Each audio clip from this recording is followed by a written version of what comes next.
In Cairo, a muezzin calls faithful Muslims to prayer.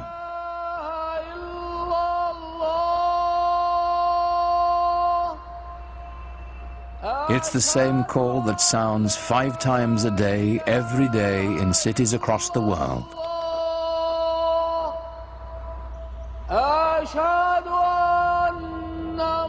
Nearly a quarter of the people on earth respond to it, bound together by the enduring spirit of Islam.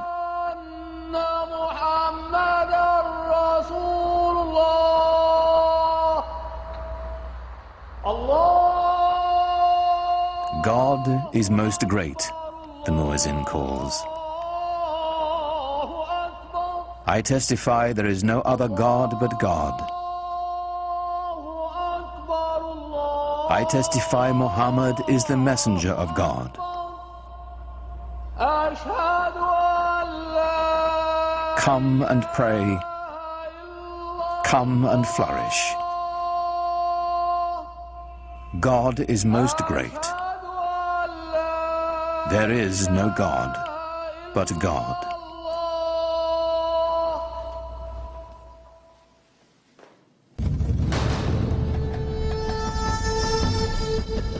In the unfolding of history, Islamic civilization has been one of humanity's grandest achievements.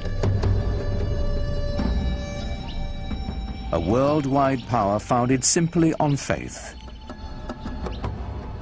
A spiritual revolution that would shape the nations of 3 continents and launch an empire.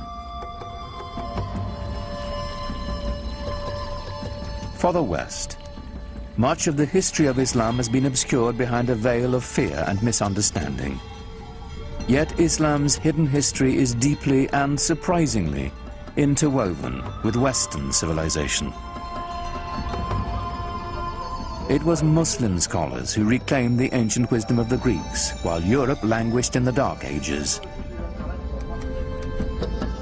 It was they who sowed the seeds of the Renaissance, 600 years before the birth of Leonardo da Vinci.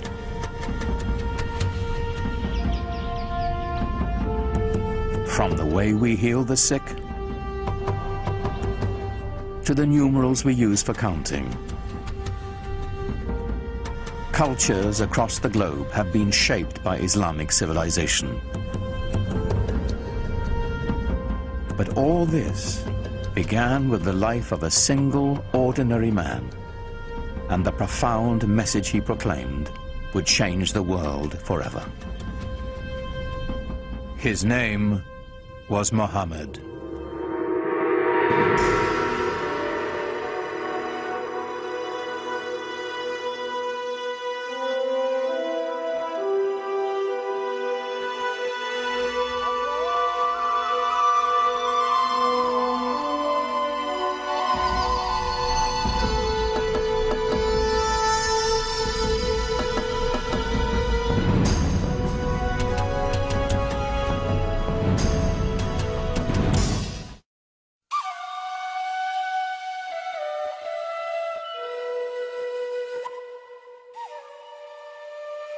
To Muslims, the life of Muhammad is a story revered, in its mysteries as much as its certainties, that are beliefs held sacred. Whatever we can tell about the Prophet, of course, is screened through the filter of what has been preserved over the centuries and what people have wanted to preserve. And it's very difficult to pull out from all of these different sources that are very adoring and the ordinary human being that the person that he was.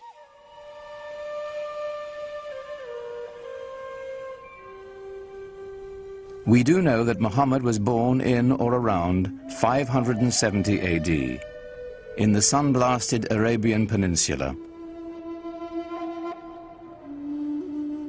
a land of savage scarcity whose Bedouin tribes were locked in a constant state of tribal war.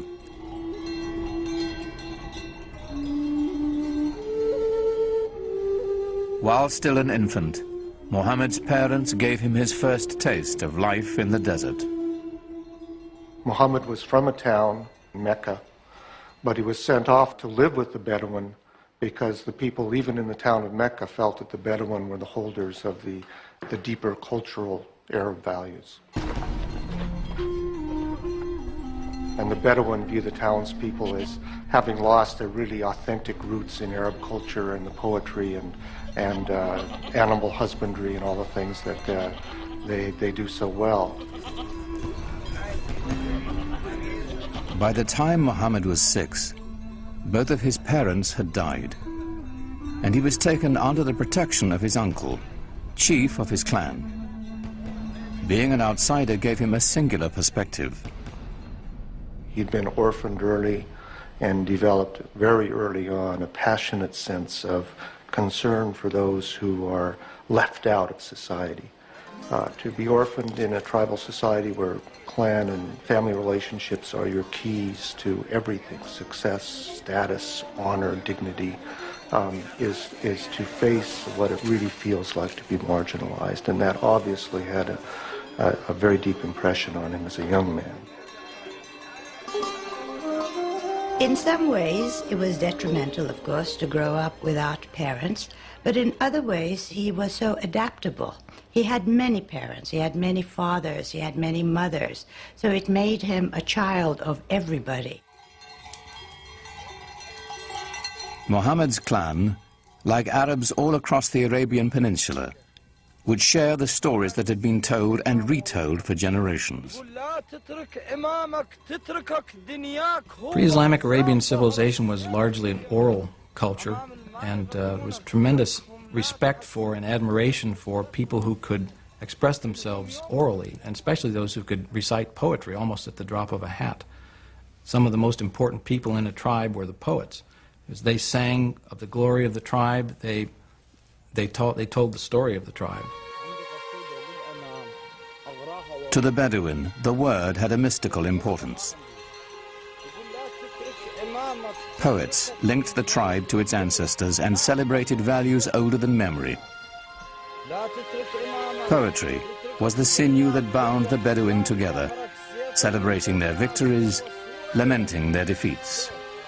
The poems themselves, like the poems of Homer, both celebrate this great heroic ethos and yet intimate in the deepest way the tragedy that this ethos of constant tribal warfare brings to people.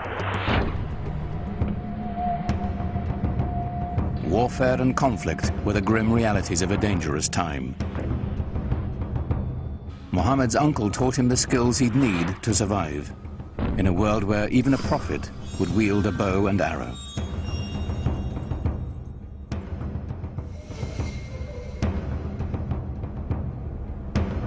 In a wilderness punished by the elements and bereft of water, rivalry over a single well could provoke a blood feud for generations.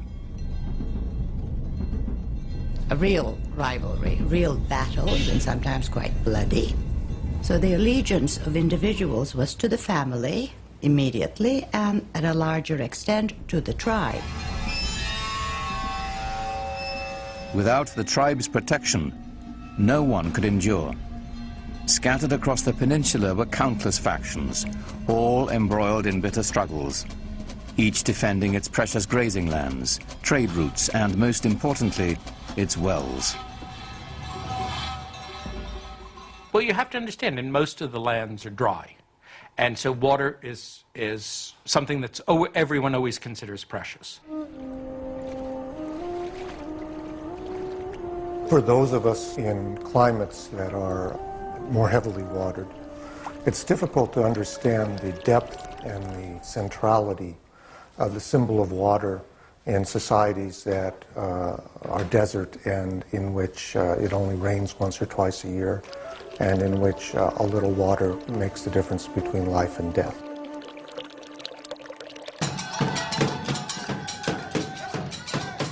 Each clan had its own separate gods and totems, to water and wind, fire and night. They were kept in the caravan town of Mecca, in a shrine of wood, stone, and cloth. It was called the Kaaba, the Arabic word for cube. Pre-Islamic Arabs worshipped a number of spirits, and they were generally nature-oriented spirits, sometimes associated with natural features like trees or rocks or springs. And the Kaaba in Mecca was one of a number of these sanctuaries centered around a particular cluster of deities. It was said the Hebrew patriarch Abraham himself built the Kaaba centuries before, and that a sacred black stone it held within had fallen from the sky. In these turbulent times, the Kaaba provided a rare place of peace. Only here would the Bedouins submit to a temporary truce before returning to their conflicts of the open sands.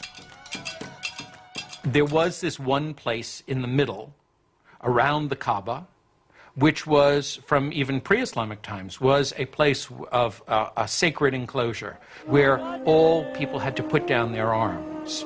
And this, of course, facilitated trading because it meant that you couldn't carry on your feuds when you were doing your buying and selling. The spiritual and economic importance of the Kaaba in Mecca are pretty hard to separate as far as the pre-Islamic Arabs are concerned. The Kaaba made Mecca a vibrant center for trade. Here were found Arabian incense, exotic perfumes and Indian spices, Chinese silks and Egyptian linens. But perhaps the greatest treasure to be found at Mecca was the rich mixture of cultures. There were people who came through town who had all kinds of interesting experiences to relate to faraway places. The local religion was mixed. There were Christians, there were Jews, and there were also the Arabs of the desert who followed an animist type of religion. Muhammad's world was a center of trade, connecting the Mediterranean Sea to the Indian Ocean, linking the aging empires of Byzantium and Persia to the great bazaars of India and China.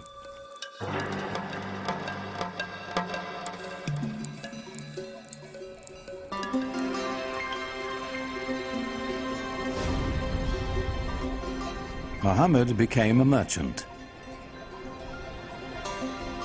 In fact, he had a great flair for trade.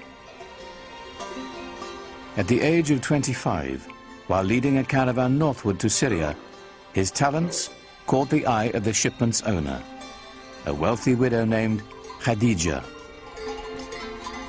She was so taken with Muhammad, she proposed marriage. Ah, Khadija.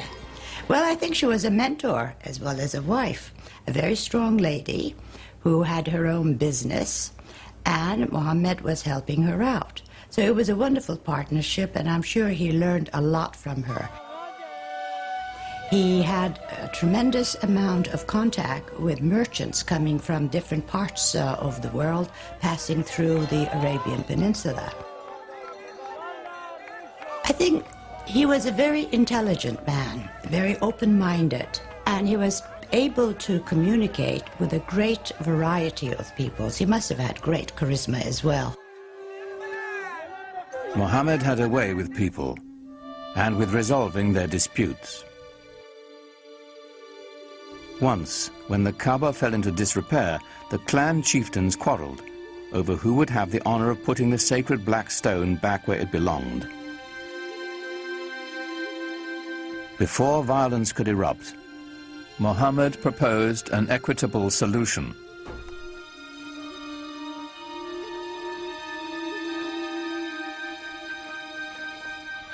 United in the effort, the four leaders shared the weight and the honor. In gratitude, they invited Muhammad himself to replace the sacred stone. He became known as Al-Amin, the trusted one. There are all kinds of indications that he was tremendously interested in religious questions. This is obviously not something that an ordinary person probably was interested in those days. He talked to sages, Arab sages. He talked to Jewish and Christian sages who lived in the area. He used to go up into the rock hills around Mecca and meditate, think about things. And at some point had this extraordinary vision, which is spoken about very evocatively and elusively.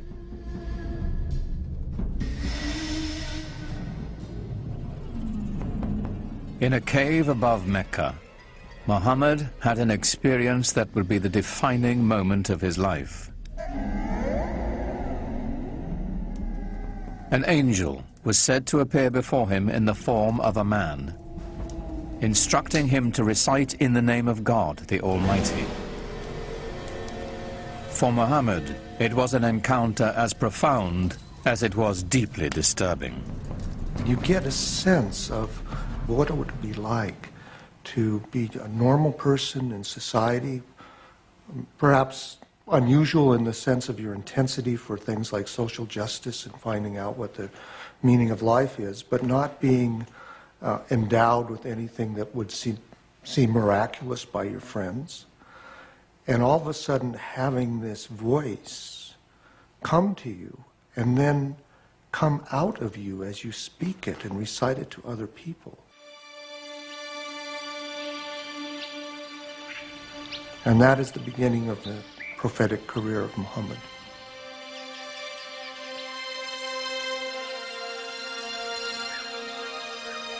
The months to come would bring more revelations. Powerful words of a lyrical quality, more beautiful than the most exquisite Arabic poetry. Above all, Muhammad was to bear one message to his people, a simple yet radical proclamation, that there is only one God. The central tenet of Islam is the oneness, the indivisible unity of God. Not something that is simply that one pays lip service to, but something that is absolutely the most important concept. Divine unity is more than saying there's only one God and there aren't other deities. It's only thinking about one thing. So to be thinking about possessions, to be thinking about status, to be thinking about power are all intellectual idols.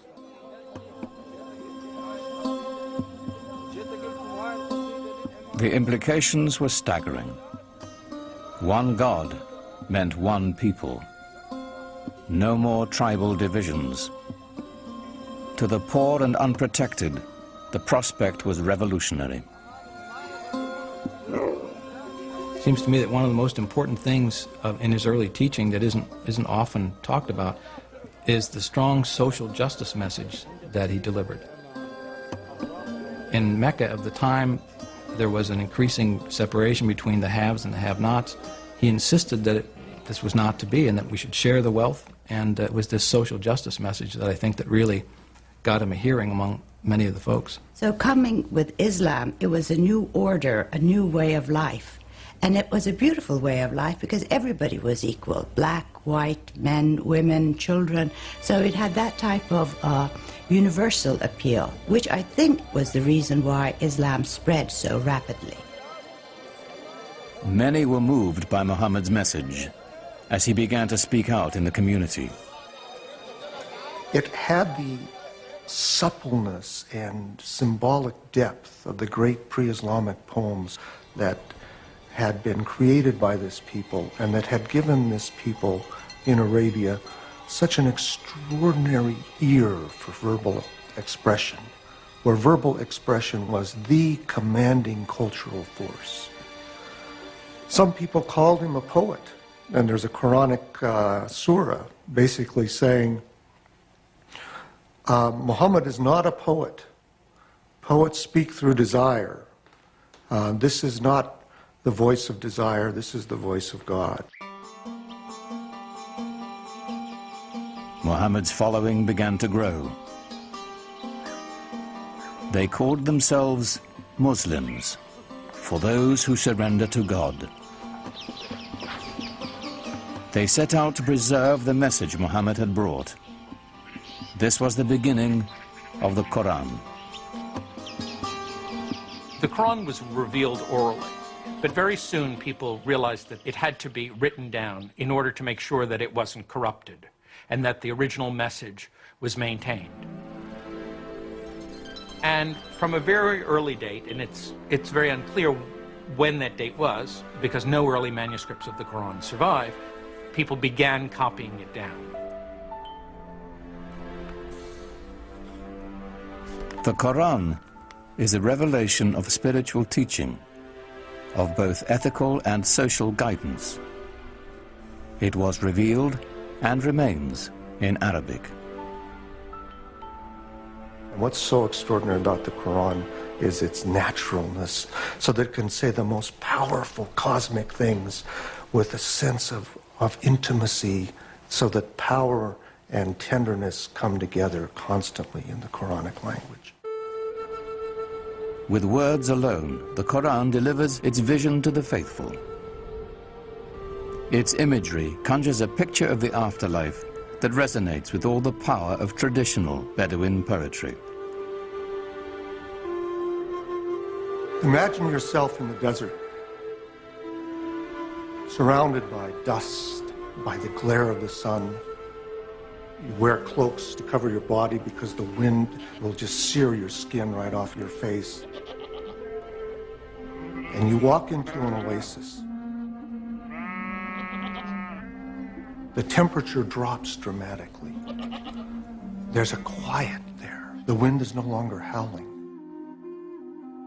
Everywhere you look, you see green and color. The world of water and paradise are symbolically tied to one another. And the Quran can conjure that up with just a few briefly chosen words.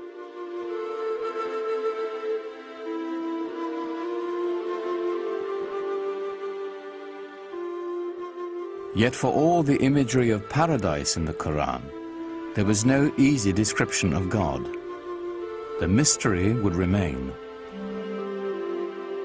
It's very difficult to talk about God without reifying God. Reifying to make God into a thing, or anthropomorphizing God, to make God into a projection of our own human self.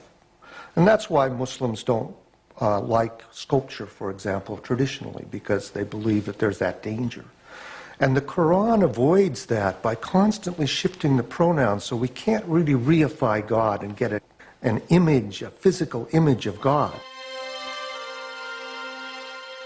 Rather than a physical image of God or of Muhammad, it is the beauty of the Quran itself that is celebrated in Islam. Islam developed in this context where pictures were not favored. The Quran, as it was revealed, was God's representation on earth, and Muslims felt from a very early time that the only just representation of God's word, was the Quran itself, not any picture of God, certainly not, because you couldn't represent God, and certainly not a picture of Muhammad, because he wasn't divine.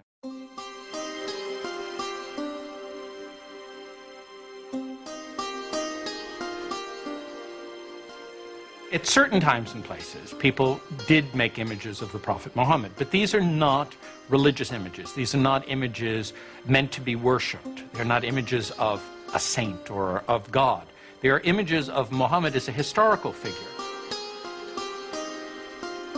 He's sort of given honor by having a very bright blue background or a white cloud near him, but he's not otherwise distinguished from the other characters in the story. At other times, people did represent the Prophet, but he was always represented with a white cloth over his face to hide his face, so that there were different approaches to doing this. But in all of these are not devotional images. You're not supposed to look at them and pray towards them. You're to learn more about the history of your religion, with the emphasis on history from them.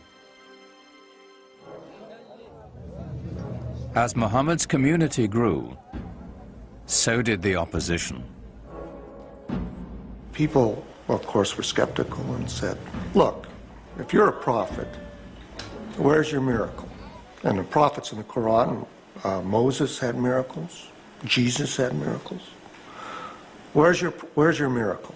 The Quranic answer to that challenge is, this is the miracle, this Quran.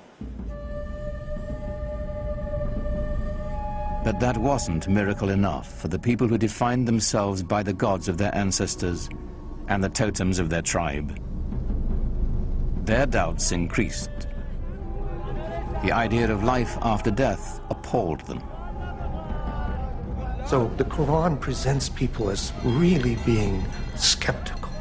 You mean to tell me that after I die and my body has gone back to the elements and I've been putrefied, that I'm going to be put back together again and brought back to life? That, of any of the messages in the Quran, that struck the people of Arabia as being the most hard to believe. Muhammad also spoke of eternal damnation for the unjust. He used the language of apocalyptic imagery, talking about the signs of the ends of time, when the mountains crumble, when the skies are rolled up like scrolls. Then you will know what responsibility you bear for your actions. There are references to those who are unjust going to the fire. To the non-believers, the divine reckoning Muhammad invoked was an outrage. His dismantling of their heritage and customs, deeply unsettling. It was a threat in several ways, to their social order, to their age-old traditions, and an economic threat because of the importance of the pilgrimage shrine of the Kaaba in Mecca. As Muhammad's following increased, the social fabric of the caravan city began to unravel. Business suffered as pilgrims and traders, worried for their safety, left town. The tribal leaders decided Muhammad and his message must be removed permanently. They didn't want him taking over. They didn't want him horning in on their control of the city. They made things very difficult for him, perhaps even plotted his assassination. They tried to keep him away from the Kaaba. They did everything they could to kind of run him out of town.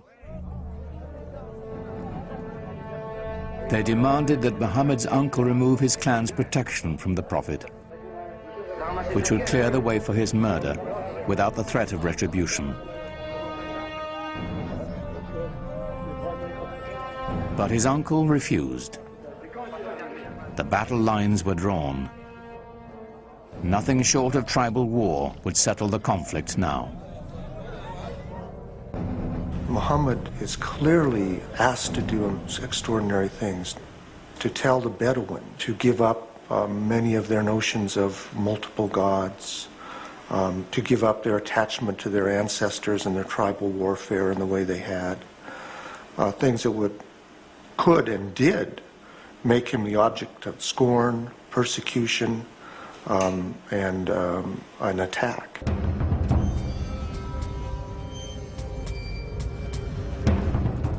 Muhammad's followers were forced from the marketplace and starved. Those without clan protection were tortured and killed.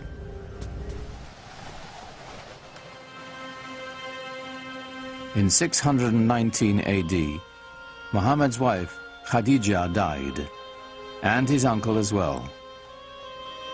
Gone were his first great love and his only protector. Here at last was the opportunity his enemies had been waiting for. But in the lush oasis town of Yathrib, north of Mecca, a refuge opened to Muhammad and his people. Clan rivalries had become deadly in the town, and they desperately needed a peacemaker. They had heard that Muhammad was a very trustworthy man. They heard that he had great arbitration skills, and they thought, let's see if we can't get him up here and help us out. So they invited him.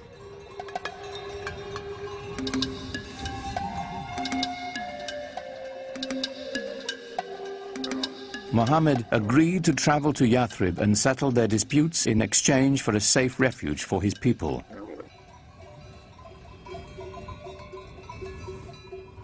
For Muhammad's followers, leaving the place of their ancestors their families and tribes, was the ultimate test of devotion.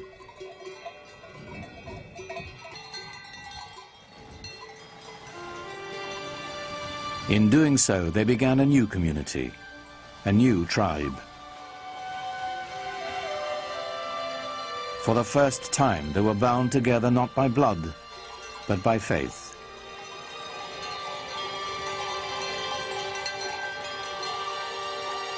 In the course of a single caravan journey, Islam marks its true beginnings. Their journey is known as the Hijrah. 622 in the Christian calendar marks the Muslim year 1.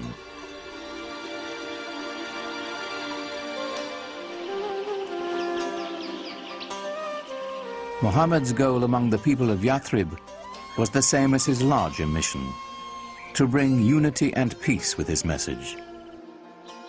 He was asked to be a Solomonic figure, to mediate tensions between tribes that seemed intractable. As his work succeeded, the town would become known as the City of the Prophet, Medina. Muhammad's great task in Medina was to try and bring together these various groups and to try and forge a community of believers in a way that would bring people together in a sort of harmony. To the divided clans of Medina, Muhammad offered a vision of solidarity. But even as he spread the word of Islam, he didn't challenge the beliefs of other faiths. Islam sees itself in relationship to the earlier revealed religions of Judaism and Christianity and treats them as people of the book. It believes that God had revealed himself, his word, to mankind many times, to Moses, to Jesus, for example, but each time people went astray. Throughout the Quran, we have a sense of the humanity of Muhammad, his humbleness as a person, and the extraordinary challenge of the mission he was given by this divine revelation.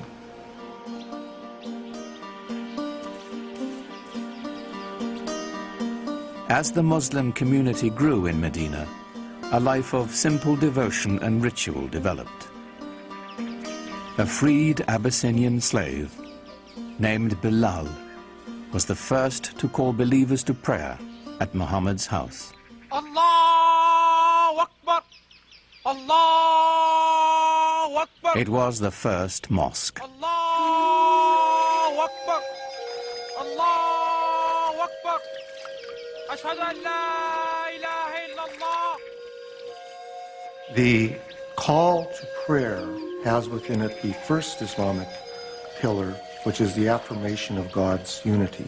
La ilaha illallah, that beautiful phrase which many Muslims chant over and over in their mind or vocally to constantly remind themselves of the unity of God and unity of what we should focus on in our life.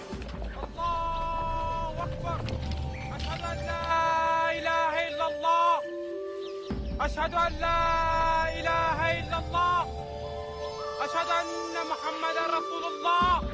Praying together is a good thing. It cements the idea of belonging to a movement, to a religion, to an organization, to a community. The result is something very, very powerful, even to watch, even for a non-believer or someone from another religion. We carry out physical gestures of prayer in worship that unify our body and our mind and our soul, all at the same moment of bowing and touching our head to the ground toward that exact center. What could be a more powerful symbol of unity?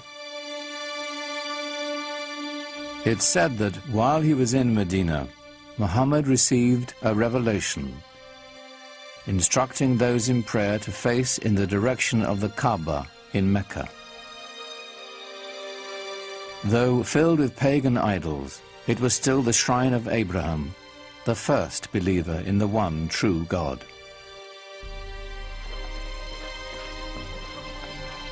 But even as the Muslims were praying toward Mecca, their enemies there were rallying in force. Their goal, to wipe out the Muslims.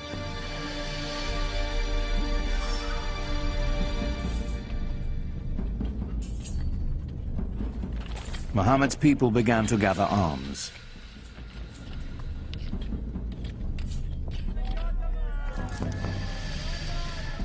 Though the Muslims prepared as best they could, they were outnumbered and outmatched.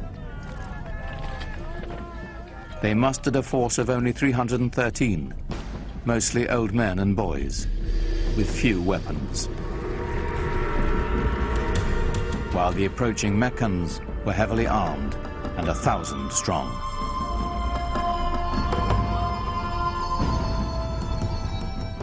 For years, Muhammad had tried to bring Islam to the people of Mecca peacefully. Now it was time to fight.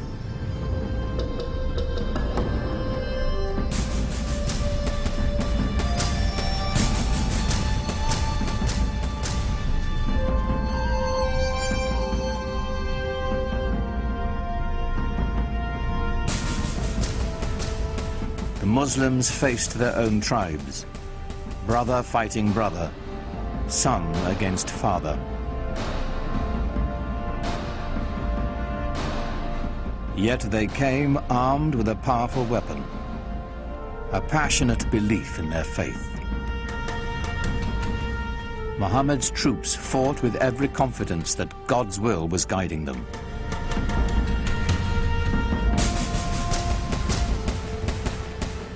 They fought 3 very, very bloody battles. At one point, the entire young Muslim community was right on the edge of annihilation.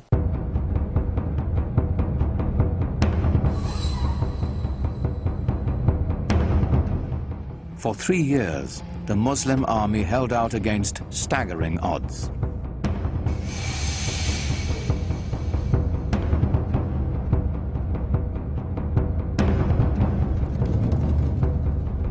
As word of the fighting spread, other Bedouin tribes saw God's hand in Muhammad's victories. One by one, the peoples of the desert began to join in his struggle. The Muslim army grew, and the tide began to turn.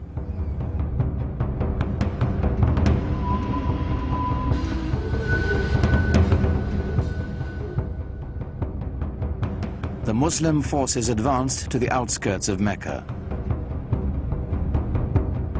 It was a furious siege that lasted for nearly a month. Until, finally, the city fell to Muhammad.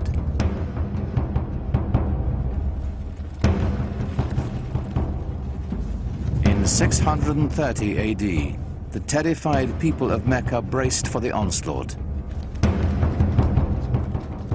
Muhammad's army was returning home, now 10,000 strong.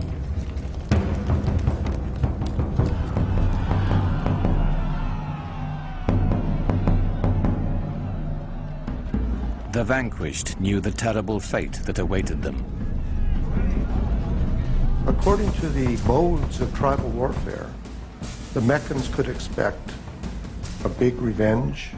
The men are usually killed, women and children are sold into slavery.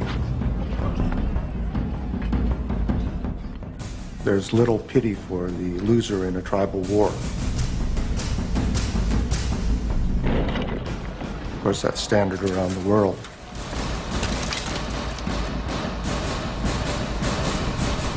But Muhammad had a surprise in store for the fallen city.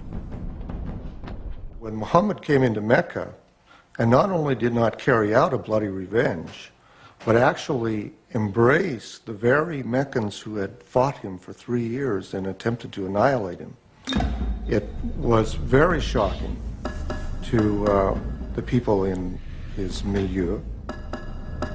So within the very founding of a religion, one finds episodes of great generosity,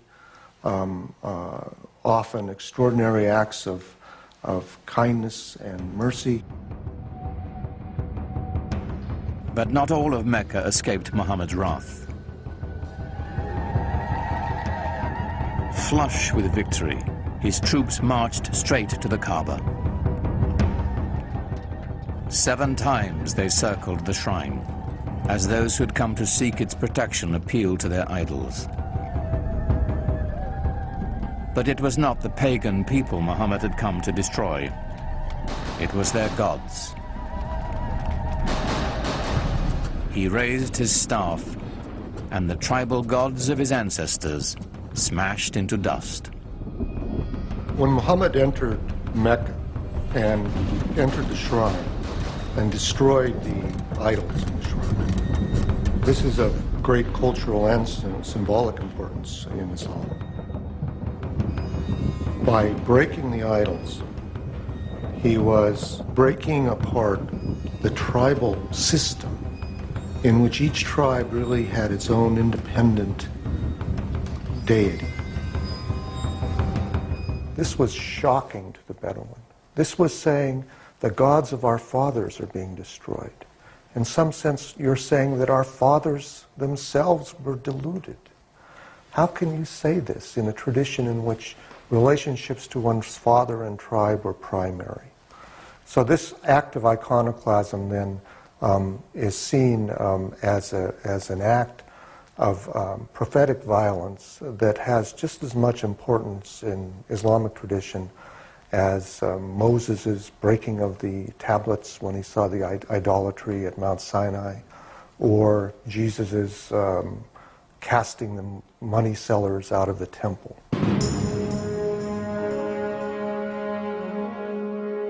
The destruction of the idols was a new beginning, a breaking from the past and the creation of a powerful new force. Mecca was just the beginning. One after another, the tribes of a nation were summoned to the fold and united under the banner of Islam. A worldwide community of faith was begun, born in an extraordinary alignment of history, personality, and conviction. What Muhammad did was to bring a sense of solidarity, a sense of mission, and he united all these separate segments within the peninsula. From then on, moved eastward, westward, northward, southward.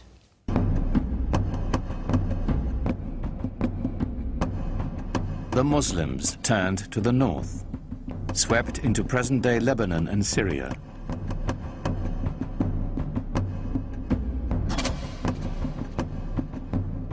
They continued west into Egypt and quickly across North Africa, fortifying the coastline of the Mediterranean. Only the seas stopped them. Its growth was so explosive from 622, the year 1 of the Islamic calendar. Within 50 years, people whose father had been camel herders were now governing one of the major empires in world history. Within 200 years, it extended from Spain to China. The Muslims absorbed the Sasanian Empire of Iran and 2/3 of the Christian Byzantine Empire. By now, the empire was larger than Rome. It stretched from Morocco in the west to the Indus River in the east, where the border of India is today.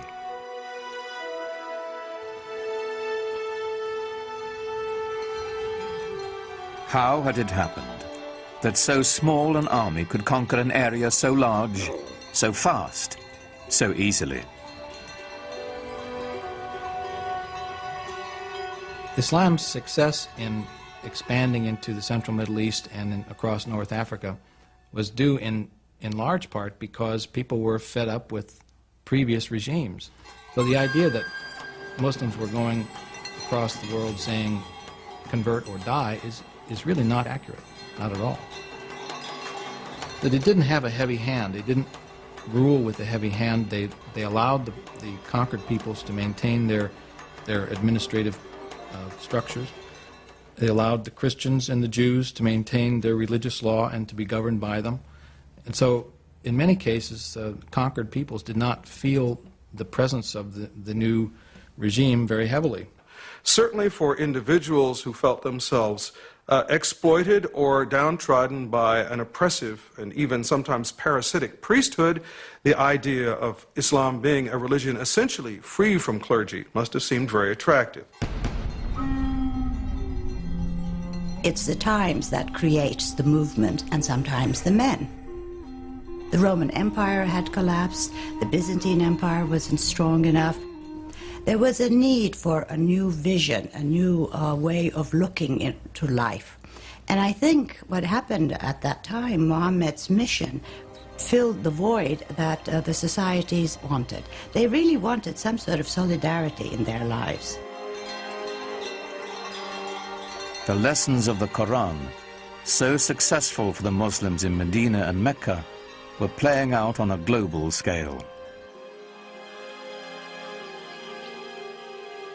As the conquest swept through Syria, the Muslims held their Friday prayers in the Church of St. John the Baptist in Damascus, allowing its Christian congregation to continue their services on Sunday. Side by side, the two faiths shared the same building, in peace.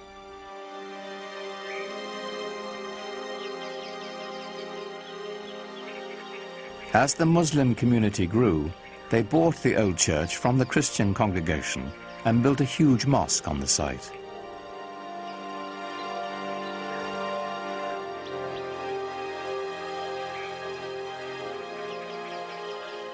With Byzantine artisans, they decorated it with golden mosaics of an Islamic paradise.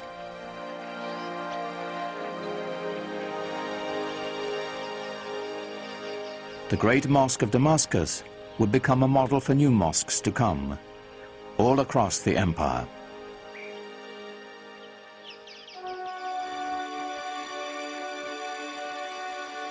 The Arabs transformed their conquered lands, maintaining, improving, or expanding the infrastructure. In Tunisia, building on Roman ruins, they devised an ingenious system of water purification, using gravity to separate fresh water from sediments. Part of this system were these two enormous basins that they built outside the city walls. The clean fresh water would flow over into the larger basin, where it would then be distributed by pipes to the city. This is, hundreds of years before anyone in Europe ever thought of having running water.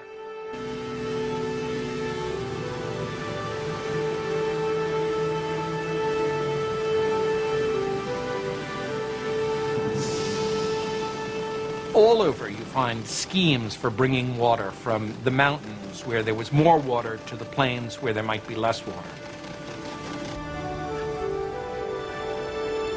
They resurrected elaborate irrigation systems, filling the old stone aqueducts with precious water.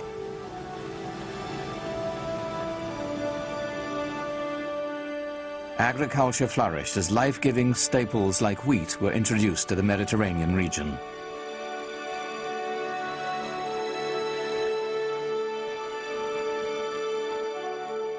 But Muslims saved their most monumental feat for the holy city of Jerusalem.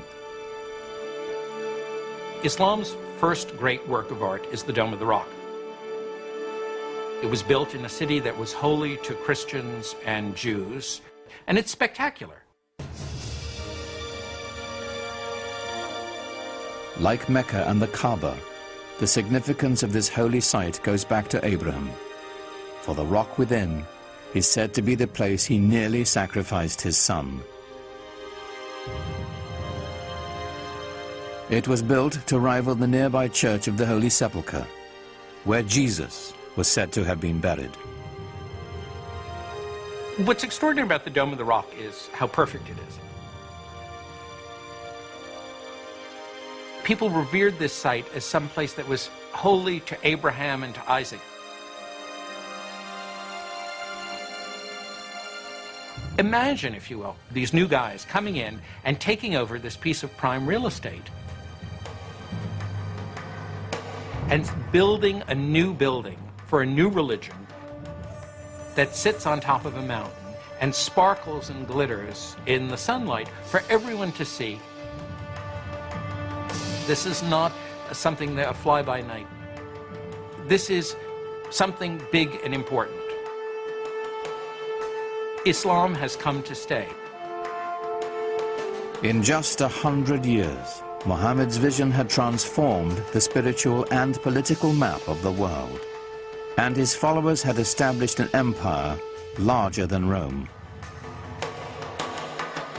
But Muhammad never lived to see it.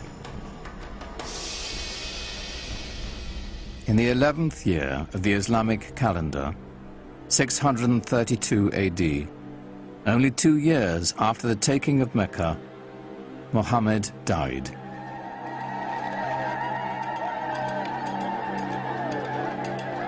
Medina fell into despair. For days, the city was consumed with sorrow and ceremony. He's known to have said that he wanted to be buried very simply, with no marker over his grave. He didn't want people to worship his grave. That would interfere with their worship of God. God had spoken to them only through Muhammad. Now that the Prophet had left them, perhaps God would as well. Muhammad's death set up a crisis in the young Islamic community. The question of succession was the first thing that really occupied people's concerns. At this point, there was a divergence of opinion as to how the community should go about choosing a new leader. According to the Shiites, the faction, the Shia of Ali, Muhammad had indeed designated Ali, his son-in-law and cousin, as his successor. The opinion that came to be the majority opinion, or the Sunni opinion, held that Muhammad had not appointed a successor during his life, but had said, after I'm gone, choose one from among your peers, from among the elders.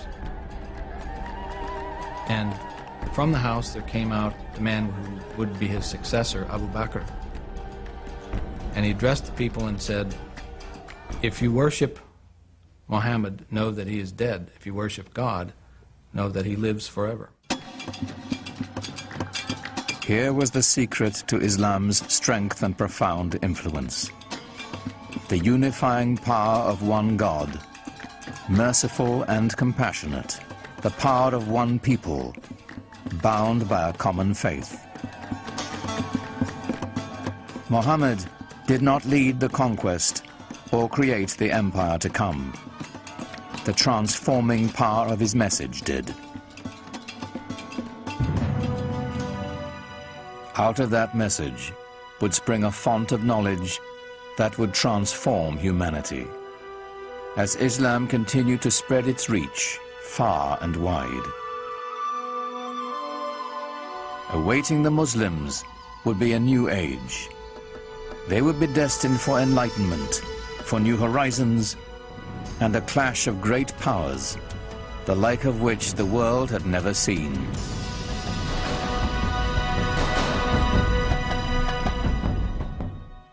During the 7th and 8th centuries AD, a powerful new faith was about to change the world, the faith of Islam. Its followers launched a conquest not only by the sword, but with the power of ideas. 200 years after the death of Muhammad, his message and the new Arab Empire were transforming 3 continents. Now comes a new empire, a political new configuration, driven by a religious, newly defined civilization. This new civilization expanding beyond its own dreams within a period of very short time. Literally, the largest empire civilization had ever known.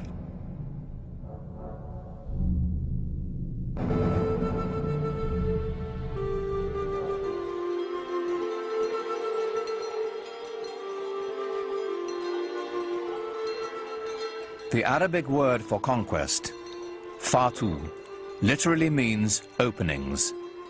Islam sowed the seeds of its faith to the four winds, and a world of opportunities opened before it.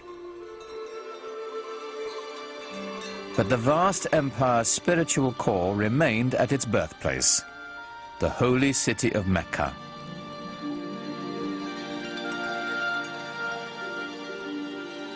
From every corner of the Muslim world, the faithful embarked on the traditional journey to Mecca, a sacred pilgrimage known as the Hajj. The pilgrimage became a central devotional and ritual feature in Islamic life. In fact, since the life of Muhammad himself, the pilgrimage has symbolized, probably more than any other Islamic ritual activity, unity among all people and equality.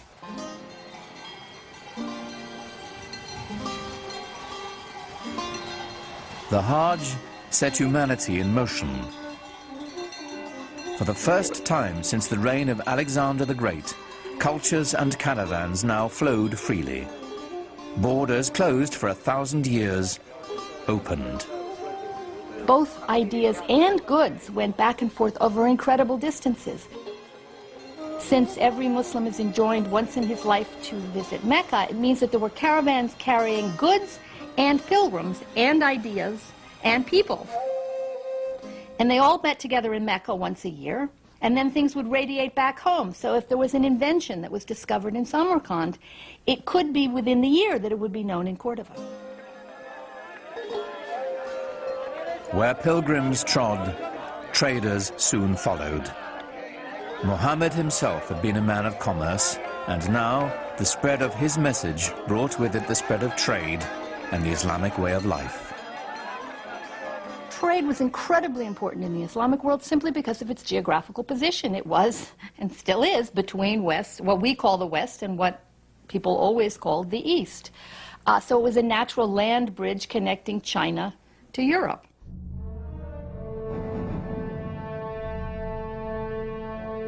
In only 2 centuries, Islam had extended its reach from Spain all the way to the edge of India.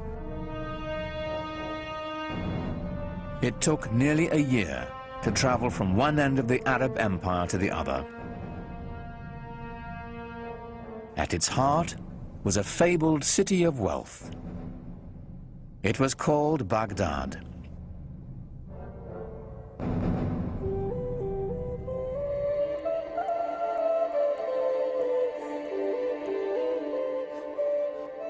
The palaces of ancient Baghdad have been lost over the centuries, but in its glory, it rivaled ancient Athens or Rome. It was a magnificent architectural achievement, the pride of Islam in a new age. One visitor left this account. All the exquisite neighborhoods covered with parks, gardens, villas, and beautiful promenades are filled with bazaars and finely built mosques and baths. They stretch for miles on both sides of the glittering river. But what made this the greatest city of its time was more than just what met the eye. It was the company it kept. Scholars made Baghdad the jewel of the world.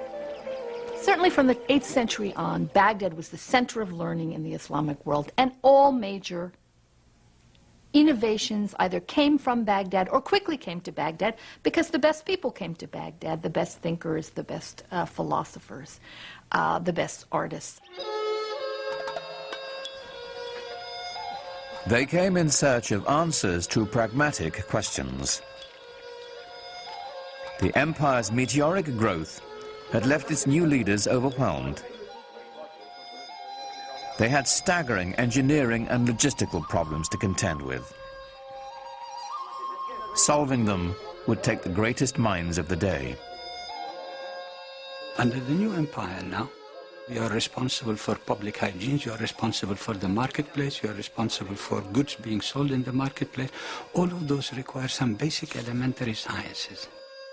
This new civilization having a need for science really stems from the need to run that empire.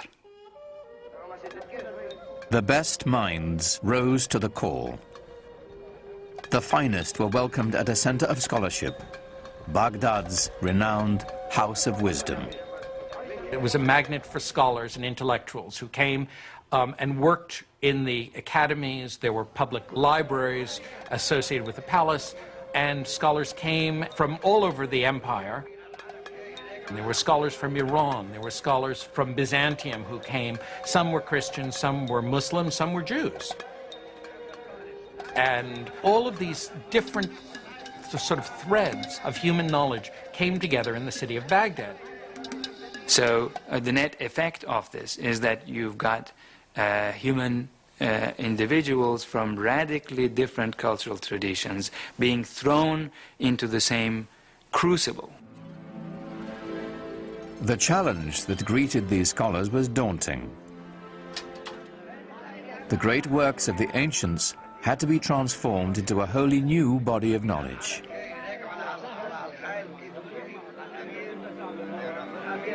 Competition for jobs developed within a new intellectual elite. And from there on, every single scientist is competing for that job.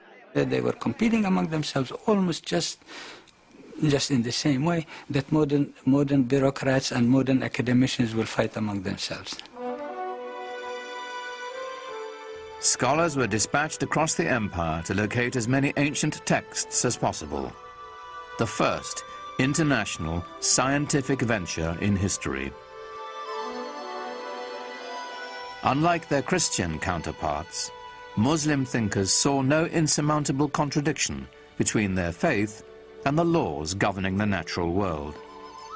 So they embraced Aristotle and Plato, writers the Christian church considered blasphemous. So this is the time when we begin to see scientists, bureaucrats, what have you, going and seeking from whatever civilization that had any sciences before, be it the Greek, be it the Indian, be it the Persian, and so on. From the Hindus came mathematical concepts that guide us today. It was the scholars of the House of Wisdom who developed the system of Arabic numerals, still in use.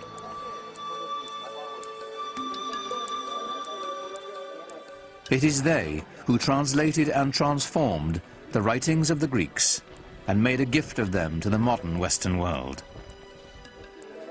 The Renaissance had its beginnings in Baghdad.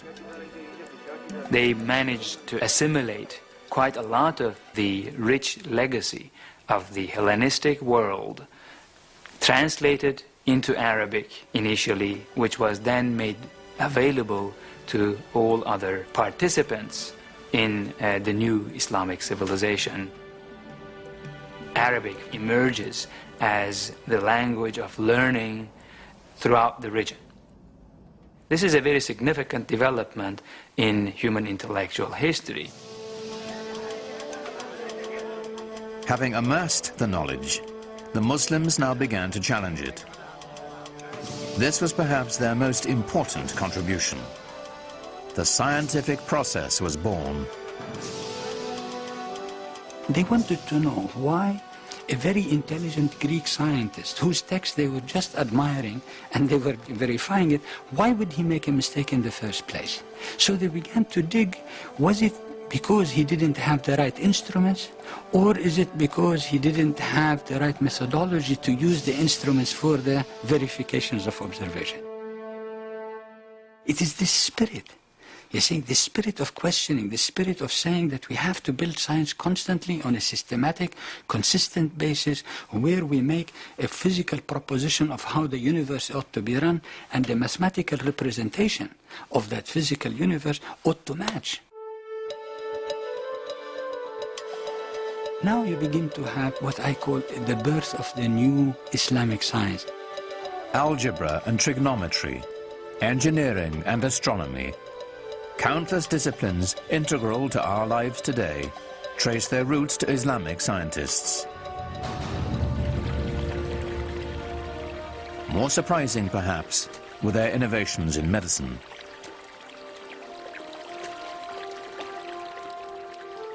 At a time when Europeans were praying to the bones of their saints to cure their illnesses, Muslim physicians developed an innovative theory that disease was transmitted through tiny airborne organisms, the precursor to the study of germs. They determined that sick patients should be quarantined and then treated. This is the basis of the institution most fundamental to medicine today, the hospital. Funded mainly through religious endowments, Muslim hospitals had separate wards for patients suffering from different kinds of disease. Even mental illness was treated. Their studies of anatomy were so sophisticated that they remained in use by Muslim and European physicians for 600 years.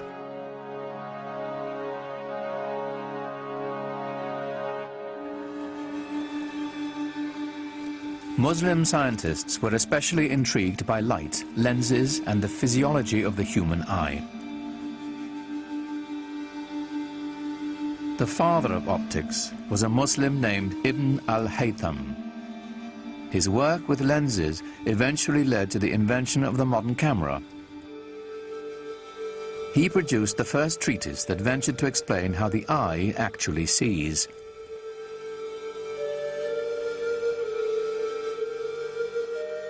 A 1,000 years before the West dared to take up the practice, Muslim doctors were removing cataracts surgically, clearing them from the eye with a hollow needle. But for all this knowledge to transform and illuminate an empire, it had to be copied and shared across 100 different cities in the Islamic world. For this, there was a new invention, one that is still fundamental to learning and knowledge today: paper. Around the year 700, 750, when Muslim armies reached Central Asia, they encountered paper for the first time. And very quickly, the Muslim bureaucracy started using paper. You find that, within 50 years it's in Syria, and then a few years after that it's in Egypt, and then it's in North Africa, and then it's in Sicily, and then it's in Spain. And that's where Europe learned to make paper from. They learned to make it from the Arabs. We begin to have people with family names like papermaker. So in other words, not only that paper was available, it must have become a very, very widespread industry. And hence, the acquisition of books must have also become very easy. With the wide use of books and paper, hundreds of scribes, some of whom were women, were kept busy transcribing the translations and new writings of the Baghdad scholars. All of this knowledge that's being acquired from the Greeks and from the Indians and from Central Asia and stuff is all being written down in books on paper, and that these books are being copied and recopied and sent around. We know, for example, that there was a street of booksellers with more than 100 shops, each one with paper and books for sale. And this is a time when, in Europe, a monastery would be lucky if it had 5 or 10 books. While the monks of the West were hoarding their wisdom on scraps of expensive parchment, paper enabled Islamic civilization to spread its newfound knowledge far and wide, creating a single community linking 3 continents. So the chief distinction, therefore, of Islamic civilization, in addition to the fact that it made new leaps of originality, new transformations in traditions of learning and everything else possible, is the fact that it enabled human beings to consider the possibility of thinking about the globe as a single unit, humanity. In all the broad empire, there was one place the Christian world could experience the lifestyle Muslims now took for granted: southern Spain.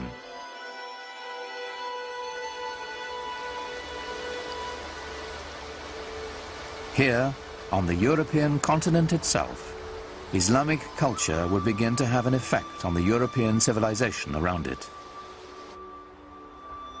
1,000 years ago, the Spanish city of Cordoba was a center of learning and culture that rivaled Baghdad.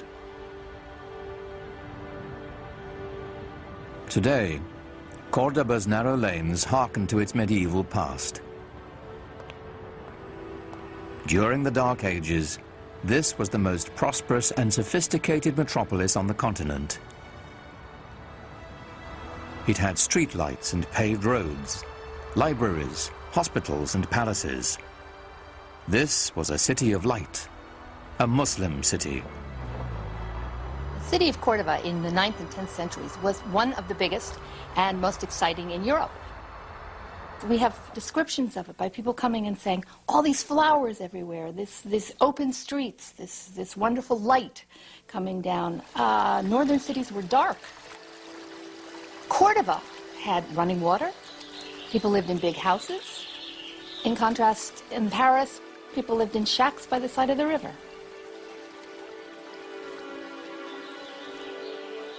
The glory of medieval Cordoba is here, in what is now the great Roman Catholic Cathedral in the middle of town. But the Cordoba Cathedral of today began its life as a mosque, one of the grandest of the Islamic Empire. The Great Mosque in Cordoba was simply the biggest mosque in the biggest city in southern Europe. When you climb up into the church tower, which used to be a minaret, you look out over this expanse of roof, it's quite amazing to see this cathedral, complete with flying buttresses, popping up out of the middle of this massive mosque.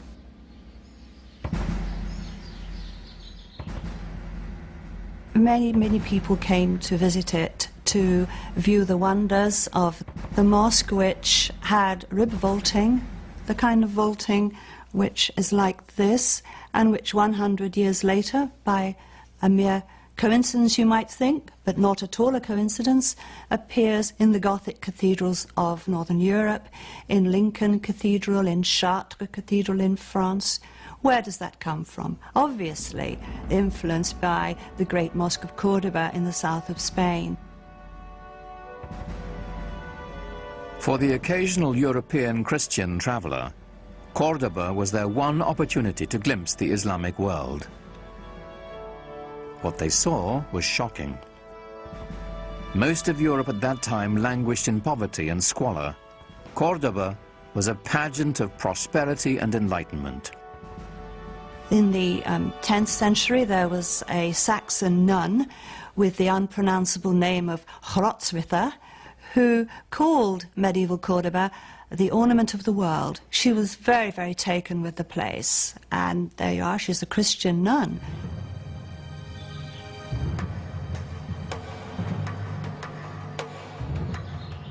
As Europeans made their way from the cold stone of their northern castles into the glorious Muslim cities of southern Spain, they couldn't help but be impressed. In the green hills above Granada was a palace of startling elegance, a shining example of the richness and sophistication Islam brought to medieval Europe. It is called the Alhambra. The Alhambra is perhaps the most famous example of Islamic architecture to most Westerners. It is the best remaining example of what a medieval Muslim palace would have looked like.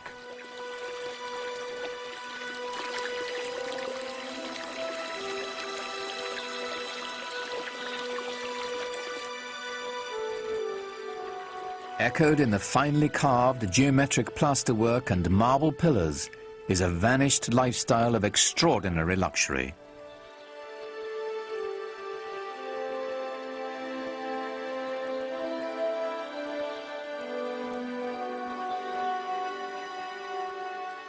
The Alhambra reveals the pinnacle of Islamic culture and urbanity. The beauty of the Alhambra is not so much in the individual details. No, it's more the combination of everything. That is, this wonderful sort of orchestrated interplay of different textures and surfaces, of light and space and water playing inside and outside of buildings.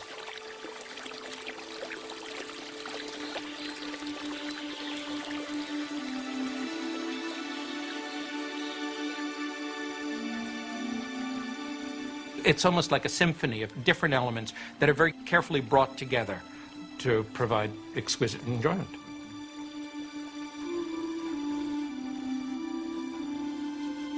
Here, the Muslim elite relished the good life. Reposing on lush carpets, surrounded by perfume and music, the privileged few debated the nature of God, the subtleties of Greek philosophy, or the most recent mathematical revelations from India, while they dined on spiced delicacies served on Chinese porcelains. They strolled the grounds through gardens irrigated by complex gravity-fed water systems.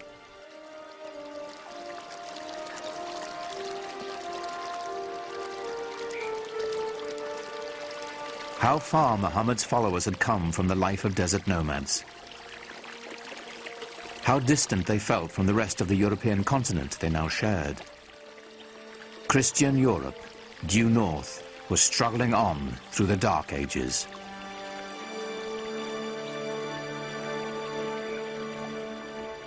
But at the dawn of the 11th century, a tragedy in Jerusalem would put Muslims and European Christians on a collision course. Jerusalem was ruled by an Egyptian caliph, an infamous man named Al-Hakim. Al-Hakim was certainly a deviation from the norm. Clinically speaking, I suppose today we'd regard him as a madman, as someone who was simply insane. For 200 years, Christian holy places in Jerusalem had been respected and protected by Muslim rulers. In 1009, the Egyptian ruler Al-Hakim broke with that tradition. He ordered the holiest church in Christendom destroyed. And horror of horrors, he burnt down the Church of the Holy Sepulchre in Jerusalem. Now, nobody knows quite why he did it, and you can have your own theories about it, but the fact of the matter was that that sent shivers of terror and anxiety through Christendom. In a way, of course, Al-Hakim was the one exception that proved the rule for Christians that Christians had been speaking of for centuries, of Muslims as intolerant, mad, slavering heretics who simply could not be expected to abide by the rules of civilized human beings.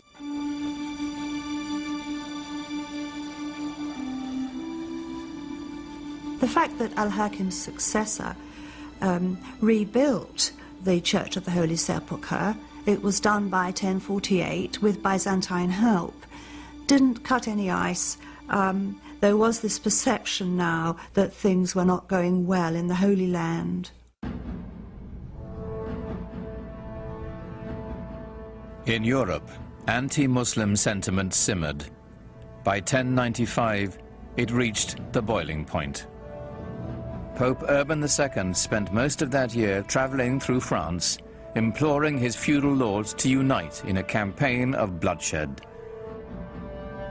Hasten to exterminate this vile race from the lands of your eastern brethren, the Pope demanded. Jerusalem is the navel of the world. She cries out to be liberated. Christ himself commands it. So we've got a merging or a coming together of military service and religion, which served the purposes, if you like, of a pope who in 1095 made his famous call to crusade to rescue the endangered holy places in the East, and in particular Jerusalem.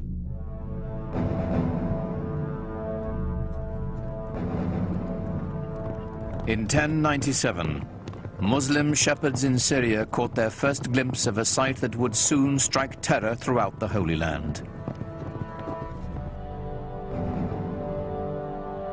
When the Crusaders struck, by sheer chance, the Arab Empire was at its most vulnerable, broken into feuding kingdoms and petty dynasties. They couldn't have chosen a better moment, because the Muslim world was in a very fragmented state. The great rulers of the time had died, and into that power vacuum there came this most unexpected enemy, the Crusaders from Western Europe. Who would have thought that a new enemy would come to the Islamic world from that unexpected quarter? It was completely unprecedented. It was a real surprise. The Muslims didn't really know who they were. They thought they were just another lot of Byzantines who were coming, as usual, to be a nuisance and fight on the borders.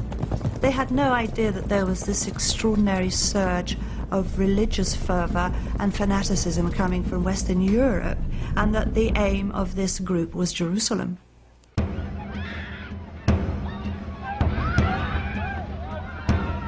History is haunted by days of incomprehensible horror.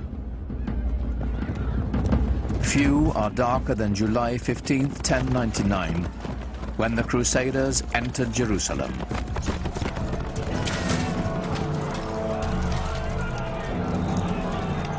The massacre must have been terrible. The fear, the fleeing of the population. It must have been horrendous.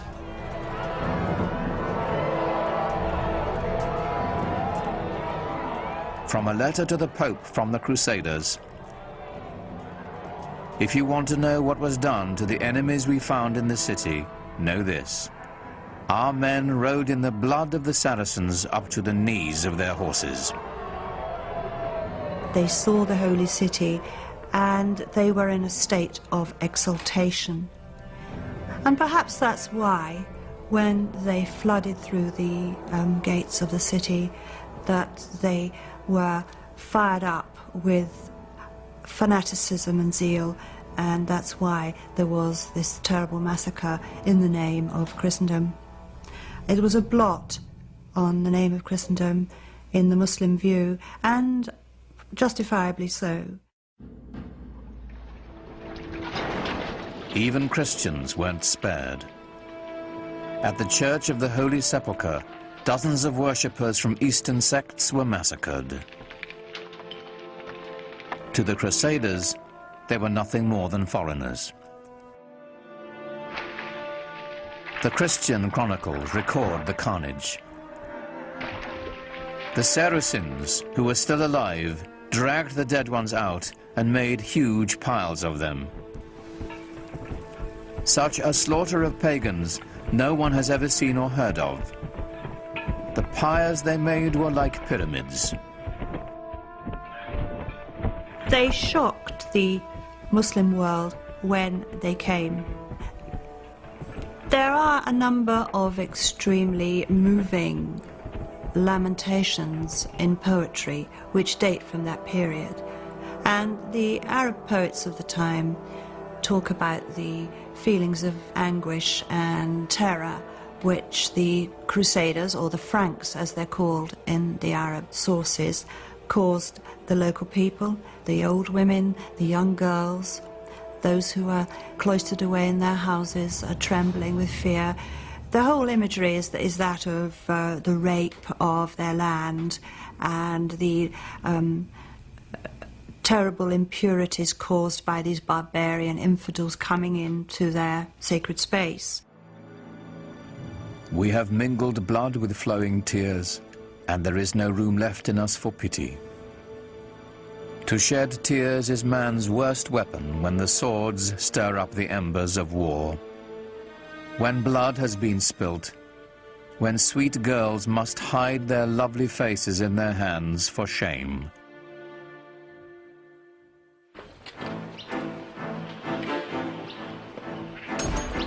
The First Crusade was over. Of the 100,000 men who began the campaign, most would eventually return to Europe, having had only a glimpse of Muslim life. The job of occupying Jerusalem and the surrounding countryside fell to the 20,000 who remained, indefinitely.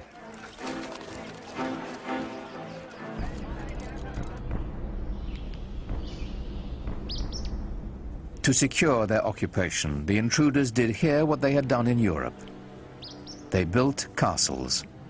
The Crusaders built the finest castles that the Near East has ever seen. And the proof of that is that they're still there. When everything else may have faded away, the Crusader castles remain a living testimony to their presence. And Crac des Chevaliers in Syria is the Crusader castle over them all. It's very, very big, it's strong, it's impenetrable. It's a living example of the way that a number of the Crusader castles couldn't be taken by siege. You can see for miles and miles from it and see the other castles that would have been, in visual distance for communication by fire and smoke signals. It's got, all the accoutrements of a good medieval castle with battlements and turrets and places for pouring boiling oil and other liquids down onto the enemy. But inside that castle, what was life really like? It wasn't merriment and festivity, it was constant fear. You had to be on the lookout in case someone was trying to mine the castle or to climb over the walls with scaling ladders. The people outside, the population, the local peasantry, they were not friendly, so you had to watch their movements all the time. It was a terrifying place. The Crusaders made treaties and broke them. They harassed the traders who passed by their castles. As they raided caravans, the Crusaders learned of a luxurious lifestyle unheard of in Europe. Well, materially, the Crusaders were just blown away by what they found in the Middle East, and they took a lot of it back with them. Inlaid metalwork, textiles, silks, things like that they had just never seen in such quantities before. The good life. These things they brought back to Europe, some as souvenirs, and in fact there was a whole industry that developed in the Middle East of providing souvenirs for the Crusaders to take back.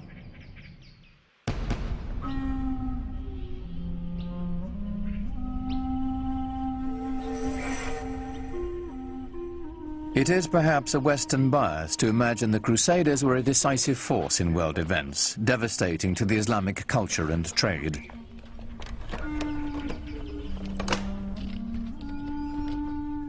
The truth is, while the knights of the Crusades were bunkering down in their castles, Islam was spreading its influence and flourishing.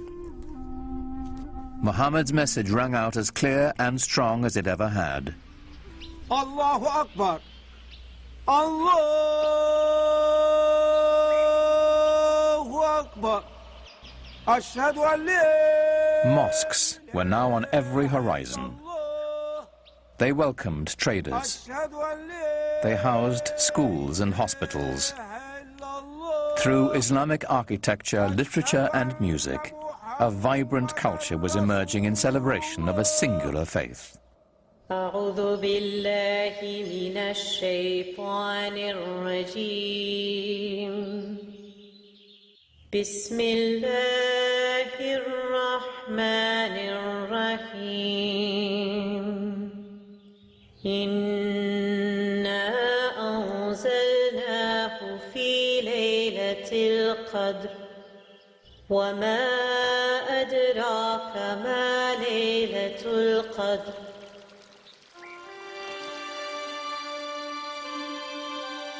Faith had launched an empire. Culture was now enlivening it. But ultimately, what united it was trade. For the Muslims, trade, like science, brought innovation. Business was expedited by a revolutionary concept called the sak, a cheque that could be written in Spain and cashed in India. Writing a check assumes that someone's going to honor it and cash it at the other end, and that if you give the money or you have the money in one place, that someone will say, I have access to that somewhere else. So this implies that you have some kind of central bank or central loan organization who's going to be good for the money. So it frees up your ability to travel. It frees up commerce, because again, the money doesn't have to be moved from Samarkand back to Cordova in order to go back the other way the next year, so that you can base it all on trust and faith. And Muslims became some of the greatest merchants of Middle Ages. And the greatest craftsmen as well. From the Persians, Muslim blacksmiths learned how to fold steel to give it strength and flexibility. The swords made in Toledo and Damascus had no equal in the world.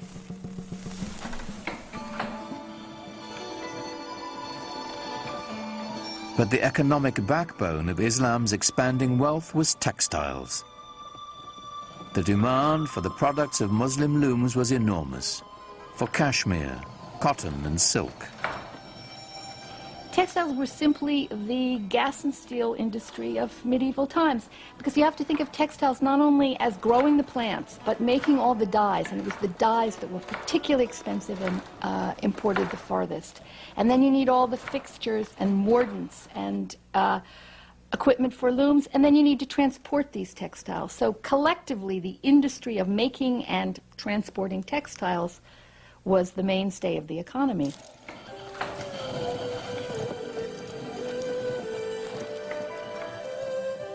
While Europeans settled for coarse woolen and linen garments, Muslims wore brocaded fabrics of organdie, damask and taffeta, words that came into the English language from Arabic and Persian. The fabrics that were produced in the Islamic world were among the finest ever produced. And they were made of not only plain linen or cotton, but also very, very fancy silks, cloth of gold where silk thread is wrapped with gold, and with very, very complicated patterns. These complex patterns were coveted by wealthy Europeans and the church as well. When the Christians needed a cloth worthy of wrapping the bones of their saints, the choice was obvious. They looked to a Muslim loom. But sometimes the fabrics were trimmed with decorative Arabic text from the Holy Quran. And so the words of the Prophet sometimes appeared in shocking proximity to Christendom's holiest icons. It is not unusual to find in Italian Renaissance paintings, for example, to find paintings of the Virgin wearing a robe of very fancy patterned cloth and precious silks embroidered with gold or woven with gold designs. Sometimes they would say things with an Arabic inscription on it, which says, "There is no God but God, Muhammad is his prophet," in Arabic.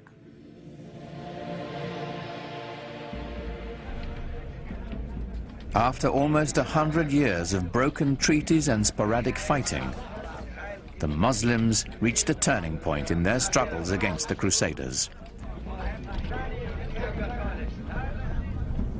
It came in the person of one of Islam's most celebrated figures.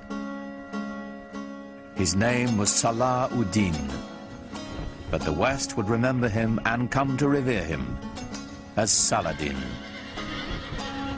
There is certainly one thing that we must recognize about Saladin, and that is that he was successful where many others of his faith and of his part of the world had not been.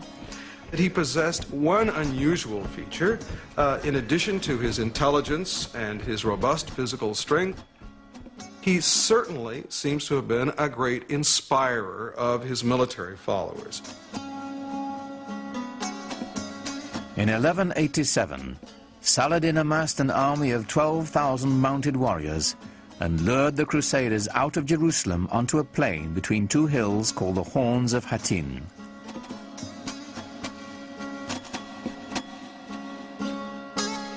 On the evening of July 3rd, after a long march, the Crusaders camped on a barren hillside. There was nothing but a waterless terrain. And we're talking about July, we're talking about the Middle East, we're talking about incredible heat and no water. As dawn approached, Saladin's men set fire to the tall grass, and a strong wind carried the flames into the Christian encampment.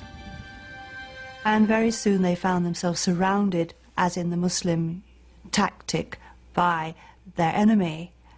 And panic set in.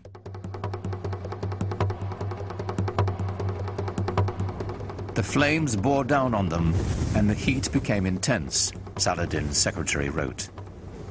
The people of the Trinity were consumed by the fire of flames, the fire of thirst, and the fire of arrows. The army of the Crusaders was totally decimated. The victory at Hattin was a real turning point for Saladin. It meant that he could then proceed to take Jerusalem later on that year. 3 months later, Saladin entered Jerusalem. For the first time in almost a century, the call to prayer floated over the holy city once again. Allahu Akbar. Ashhadu an la ilaha illallah. Ashhadu an la. And yet, remarkably, Saladin leveled no retaliation against Christians or their holy places. In the Church of the Holy Sepulchre, Mass was celebrated as usual. Saladin also decreed that Christians who wished to could leave the city with their property. Those who chose to stay would be allowed to worship freely. When his reputation reached Western Europe of the way he had behaved in Jerusalem over the conquest, he gradually became the most famous Muslim of all time. Saladin's victory did not put an end to Western aspirations in the Near East. Other crusades would follow, though, as with the first, they would hardly have an impact on the larger Islamic culture.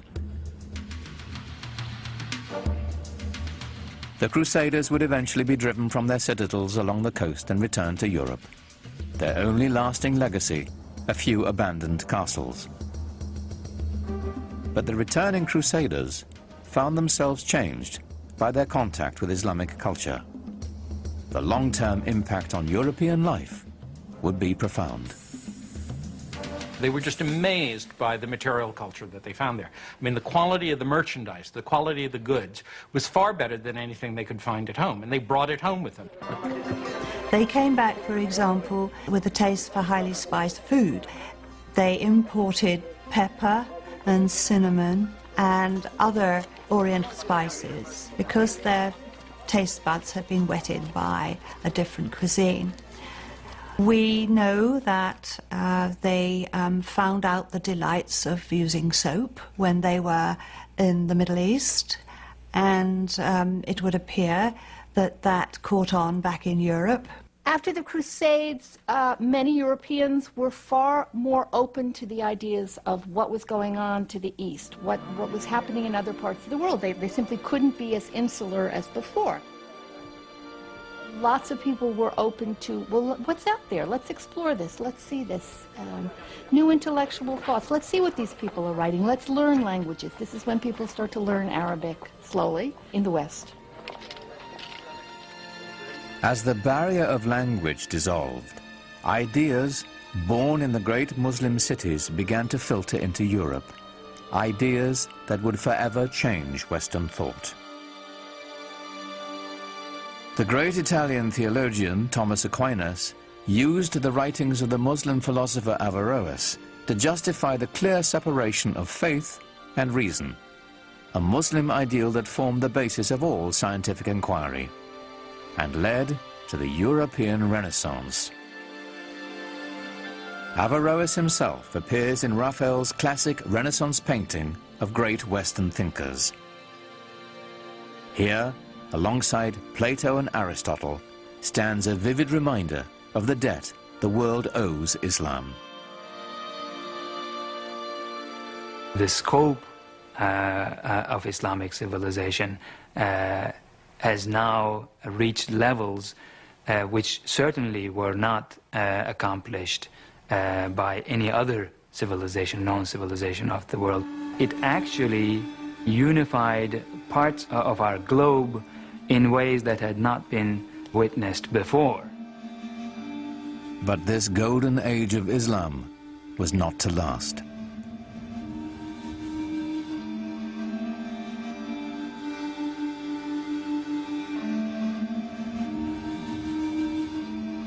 After shrugging off the Crusades and bringing the precious gift of knowledge to Europe, the great cities of the Islamic Empire would be brought to ruin by a force more terrible than anything the Europeans could muster. Their libraries destroyed, the wealth plundered, the empty cities stood mute in the aftermath of a devastation that descended upon them not from the west, but from the east. It's known as the Mongol catastrophe.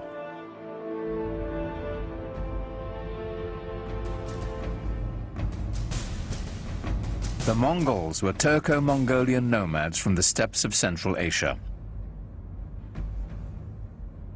In the 13th century, they rampaged across much of Eurasia between the Ukraine and China. It wasn't long before they entered Islamic Persia.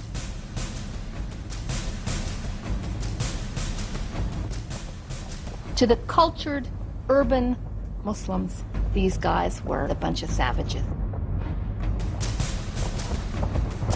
When you entered the Mongol army, you came with yourself and 3 horses, and you lived off the horses. First you drank their blood, and then when you moved far enough away, you killed them, you slaughtered them, and you ate their meat.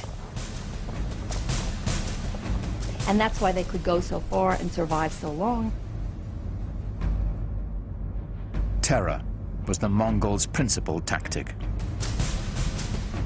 One of the local Iranian leaders foolishly decides to kill off the emissary that the Mongols have sent. And in doing that, he evokes the anger of the Mongols, who want to use him as an example. And they use this retaliatory technique often of killing off entire towns, wiping them out as examples. And so they build these fantastic towers of skulls where they pile up all the dead bodies as an example, and then all the other towns around immediately give way.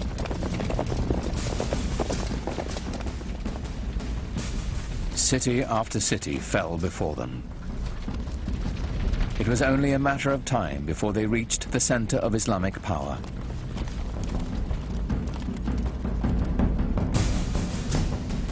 On February the 10th, 1258, the Mongols took Baghdad.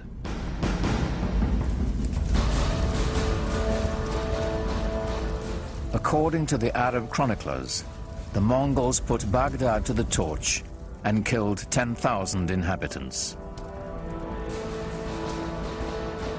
Mosques and libraries, the collected knowledge of centuries, were all set ablaze.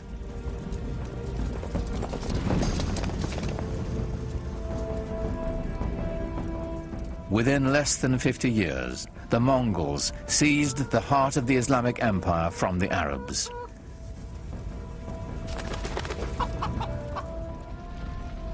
Islamic civilization seemed poised for destruction, lost to posterity. But then something remarkable happened. While the consensus of opinion is that Mongols were a devastating force, I personally feel that they also had a very positive effect on Western Asia and the world of Islam. They opened the world tremendously. Allah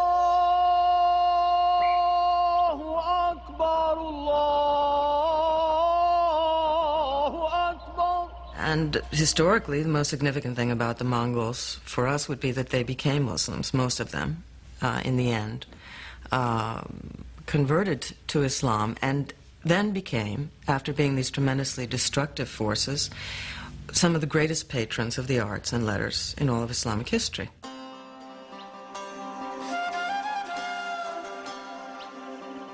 The conversion and its lasting effect was extraordinary. Within a decade, the Mongols had gone from building towers of human heads to building mosques glorifying God.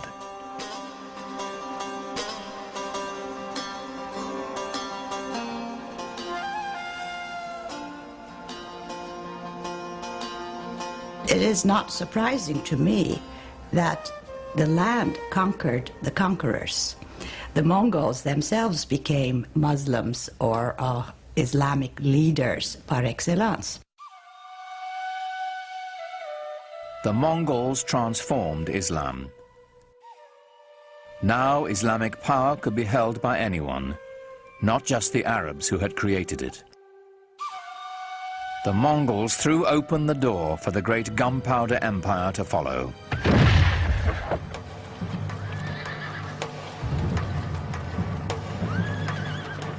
The empire of the Ottoman Turks.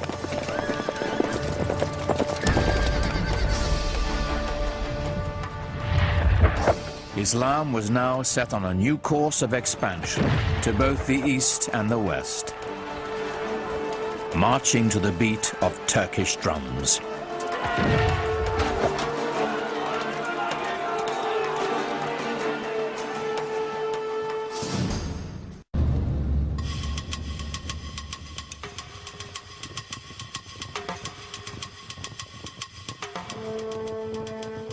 The Ottoman Turks began as a nomadic people from the steppe beyond the Aral Sea.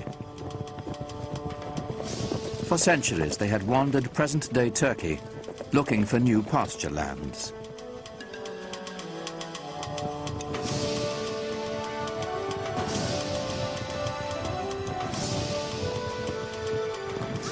Muslim sultans had enlisted them as mercenaries to fight off the Mongol hordes. But in the upheaval following the Mongol invasion, the Turks began to stake out their own territorial claims. From their ranks emerged a warlord of legendary ambition. His name was Osman Bey. It's said that Osman had a miraculous dream of a magical tree whose many branches foretold his siring a powerful lineage. One wonders how much of it is truth, how much of it is legend. It makes a lovely story. And miracles are always more easy to digest than reality. I don't think he realized that he was setting up such a fantastic dynasty, a dynasty that was to rule the crucial link between three continents.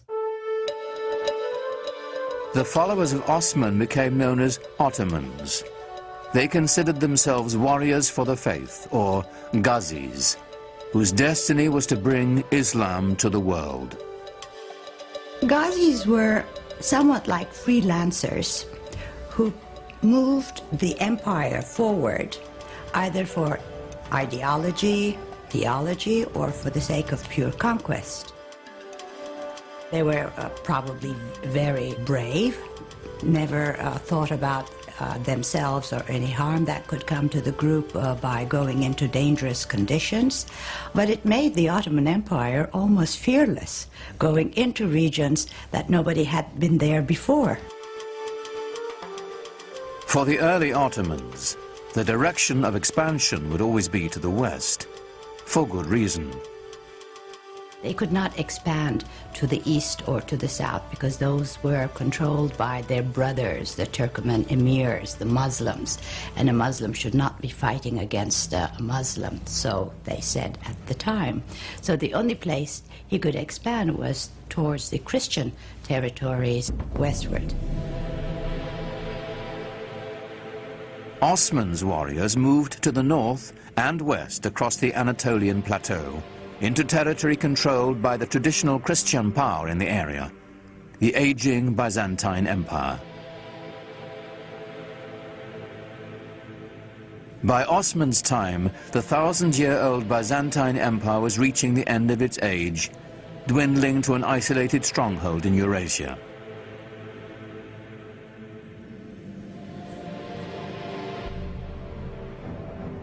The Crusaders had already wreaked havoc across the region on their way to Jerusalem, sacking the capital city and helping to reduce the once proud Byzantine Empire to a few small warring states.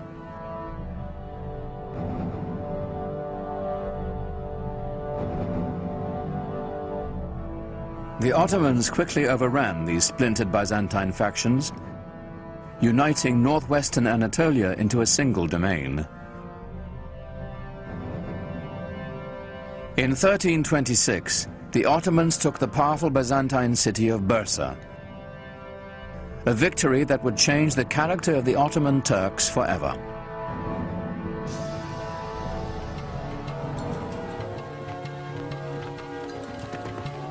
The most important part of Bursa was that it enabled Osman and his descendants to establish a seat of the government. The restless nomads of the steppe would settle down to build an empire. What we're witnessing is this huge demographic event. The movement of a whole civilization from a nomadic way of life to a settled way of life.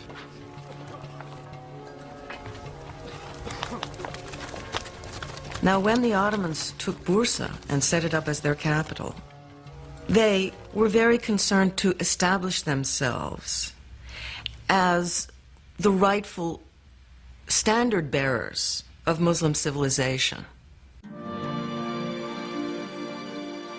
Civilization meant organization, and the Ottomans set out to manage the vast regions they now controlled.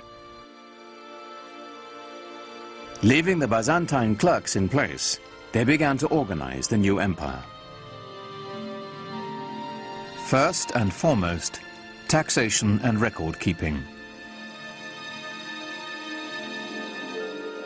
The word bureaucracy has since lost its noble connotations. Yet this was a great innovation, as ambitious as any triumph in battle. The Ottomans are known for including and synthesizing the cultural elements through the lands that they passed. They are known for creating structures by which the peoples who lived there before could carry on their lives and their beliefs in the way that they chose. In fact, the Ottomans had fewer conflicts with their Christian subjects than those of their own faith. Muslim adversaries intent on challenging Ottoman rule. One of the bureaucratic, or let us say management problems facing the Ottomans was that there were still rival Muslim sort of proto-kingdoms around them. I mean, they were conquered by the Ottomans, but they had old grudges to bear. And they had certain claims to dynastic glory of their own, and they were constantly worried about these old Muslim families rising up and creating a rebellion. And so the story goes that they felt it would be imprudent to have the army made up of these sorts of people.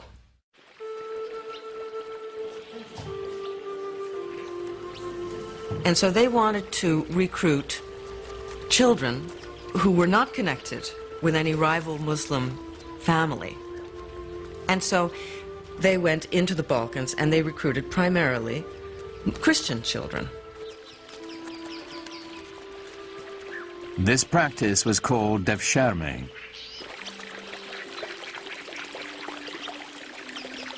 The young boys were technically slaves of the Sultan, but they weren't treated like slaves. First, they were brought into the Muslim faith, taught rituals of washing and prayer, and the Arabic and Ottoman languages. This served a political as well as a religious purpose. Through the devshirme system, the Ottomans could create a caste without any conflicting loyalties to tribe or family. The children had such great future that a lot of the times Turks or even Muslims pretended that their children were Christian-born and would register them with the Devshirme officials. The system was so beautiful in that they only had one allegiance, to the Sultan.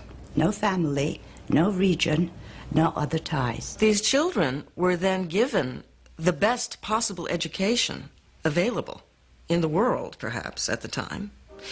And they were then able to move into the highest positions of power in the empire. Those who were brainy went to the palace schools and graduated into different levels of viziers and governors. They even became grand viziers.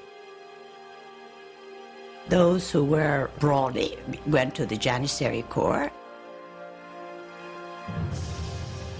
The Janissaries were the Sultan's elite infantry. It was an army that would set the standard for centuries to come. They were the strongest, trained as military machines, no fear of dying, totally fearless, and their only love was to serve the Sultan.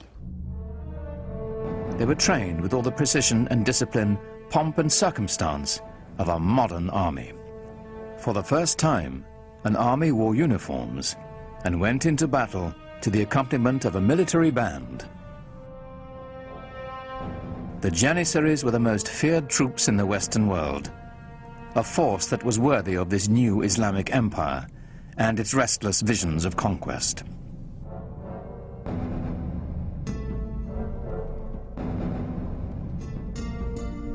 By the middle of the 15th century, the Ottoman Empire spread from present-day Turkey, known as Anatolia, deep into the Balkans, with one critical exception.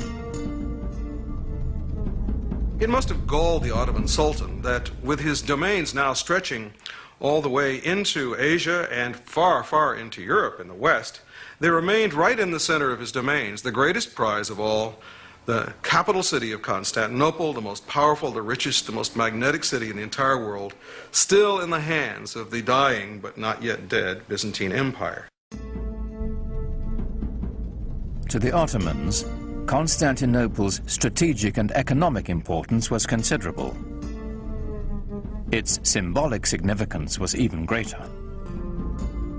It was the city. There was no other city. If you were going to rule that area, obviously you would rule it from that city.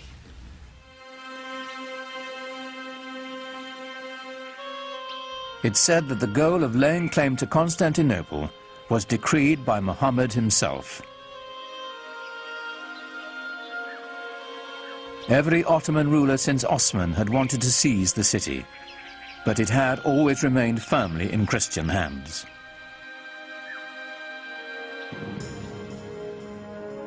Then a sultan came to power whose dreams of conquest would not be denied.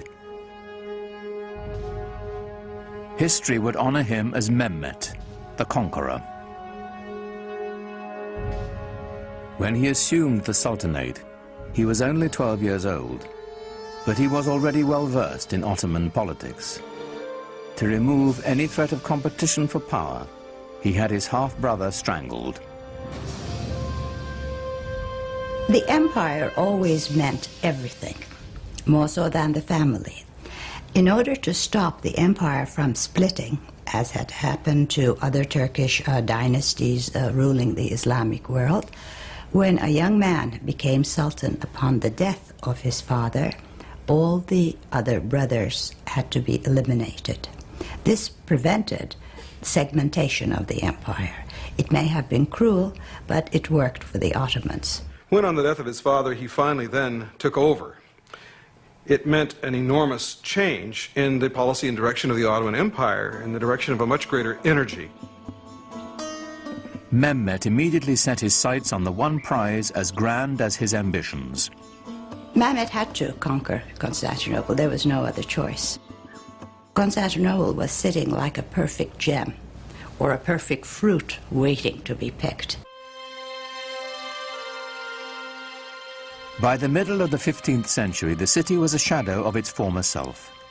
The population had plummeted from 400,000 to a mere 50,000. But a besieging army would still be at a tremendous disadvantage. Constantinople was surrounded on 3 sides by water and massively fortified. It was encircled by a triple ring of walls nearly 100 feet high and 30 feet thick. And they had already stood for 1,000 years. But Mehmet had an answer for these walls.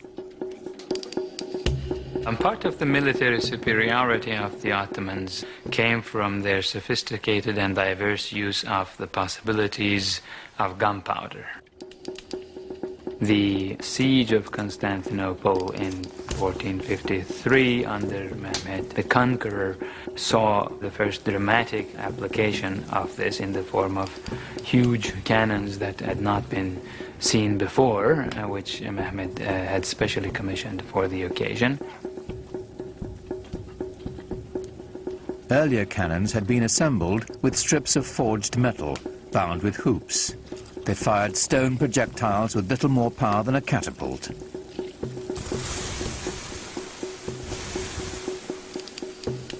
A new breed of cannons could be cast of solid bronze and packed with enough gunpowder to propel metal cannonballs with staggering force.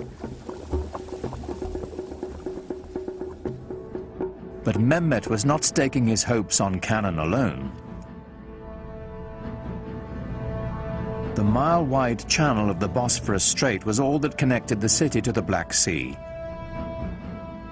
If he could cut it off, Constantinople would be at his mercy.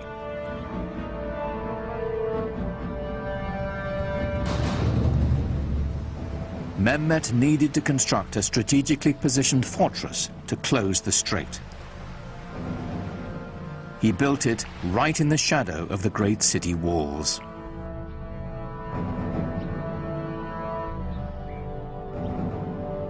It took less than 4 months to build a massive 7-towered citadel called Rumeli Hisar.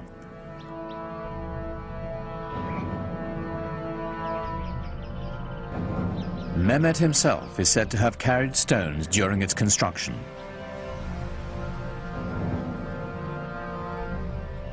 No sooner was it completed than he tightened his noose around the neck of the Bosphorus. The first ship to defy his orders to stop was sunk, its crew decapitated and its captain impaled on the castle walls.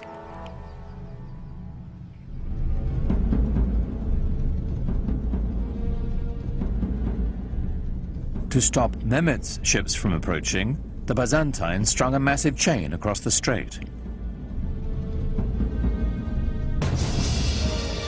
On April 22nd, 1453, the besieged city watched in horror as Mehmet's troops hoisted 70 of his ships ashore, sliding them over land on greased planks past the barrier chain.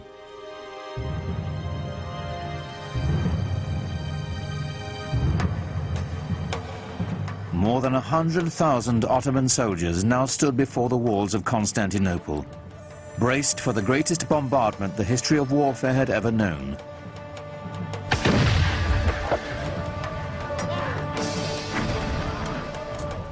Under relentless fire, the city's 7,000 Christian defenders held out for nearly a month. In desperation, the Byzantines who occupied the city appealed to their fellow Christians across the continent for help. But of course, Europe in the 15th century was completely incapable of mounting any kind of a concerted opposition to the rising Turkish threat in the east.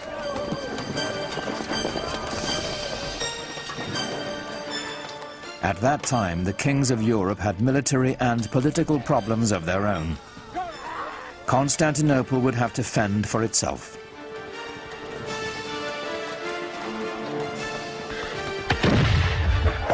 Shortly before dawn on May 29, 1453, the Turkish army breached the walls of the city. Within hours, Constantinople was in the hands of the Ottomans. Mehmet rode into the city and went straight to its most celebrated prize, the magnificent church of Hagia Sophia. Built by the Emperor Justinian in the 6th century, its name meant the Church of Holy Wisdom. It was the largest enclosed space in the world. Surely other groups of Muslims and the Ottomans themselves had come across many, many churches. They had seen churches before. But they had never seen anything, nobody had ever seen anything like Hagia Sophia.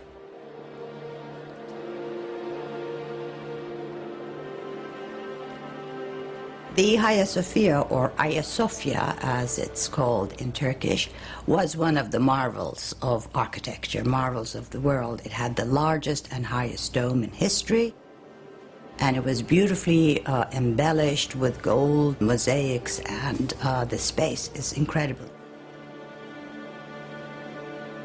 For Mehmet, it was a great booty. Inside the church, a Turkish voice rose, proclaiming in Arabic the first pillar of Islam. There is no God but God. Muhammad is his messenger.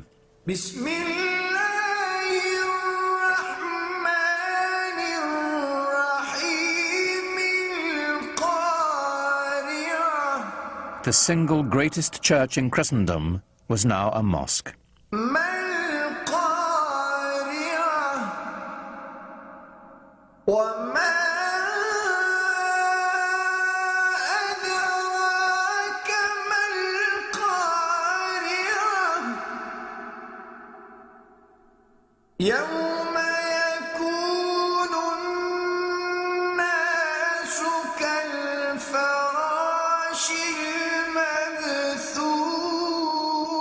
The Hagia Sophia became the inspiration for all Ottoman domed mosques to come.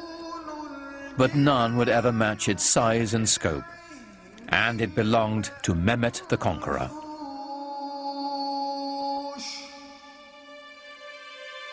News of his triumph sent shockwaves around the world. For Europeans, it was a concomitant disaster. Constantinople was, after all, the new Rome. It was Constantine's capital city. It was the symbol of Christian dominance in the East.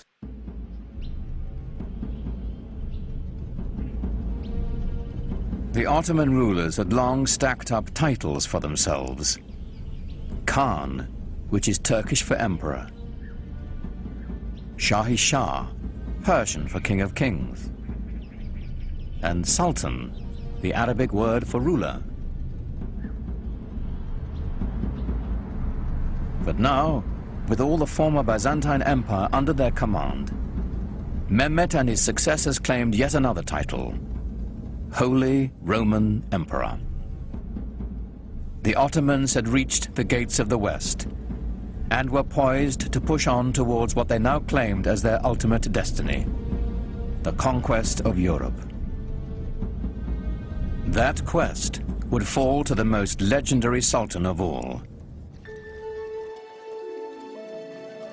He was born at the beginning of the 10th century by the Muslim calendar, and he was the 10th sultan descended from Osman.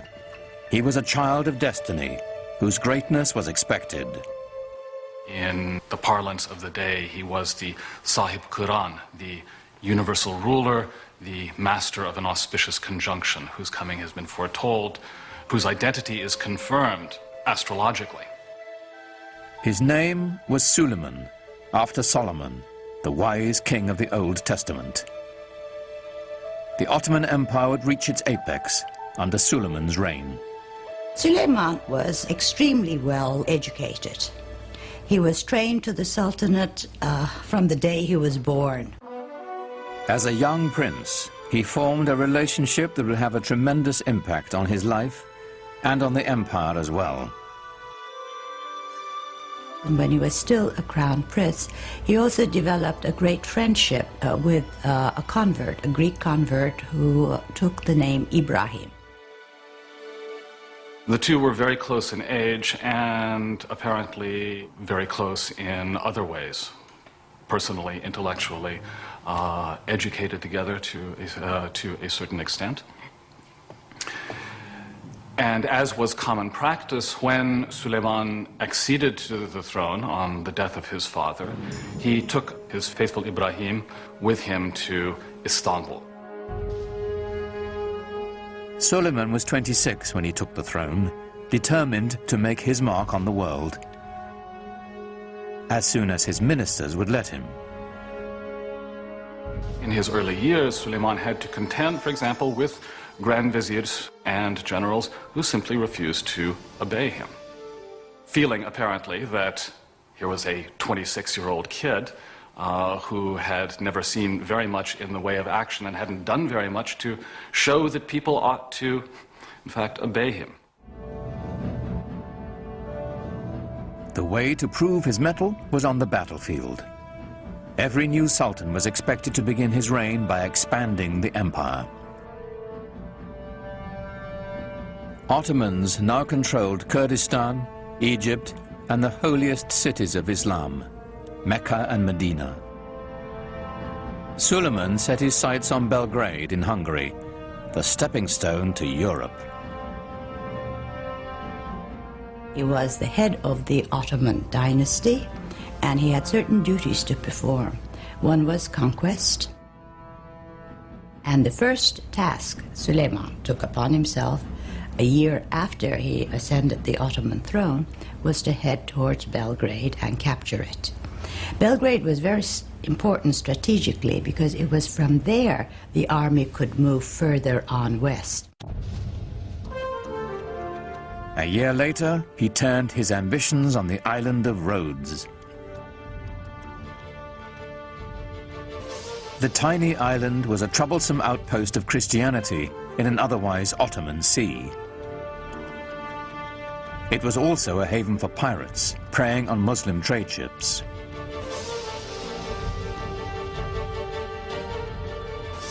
The 50,000 defenders of Rhodes manned one of the strongest forts in the world. Suleiman decided on a tactic other than relying on gunfire from his huge cannons. A new tactic, seldom used until that time. The Ottomans are the first major force to actually develop new ways of harnessing gunpowder to the cause of military expansion in creative ways. Ottoman sappers dug out a series of 50 tunnels near the base of the fort so they could mine its foundations.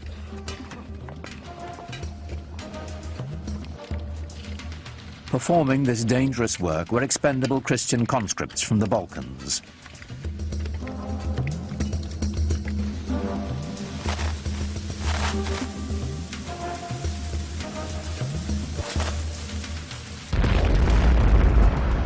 The resulting explosion signaled a furious 6-hour Ottoman assault. But the Turks were beaten back. Then, after 145 days of siege, the exhausted Christian defenders finally negotiated a truce.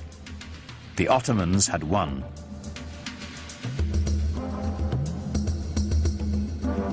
Victory did more than deliver Rhodes to the empire. Suleiman was now a sultan to be taken seriously. His march of conquest had begun.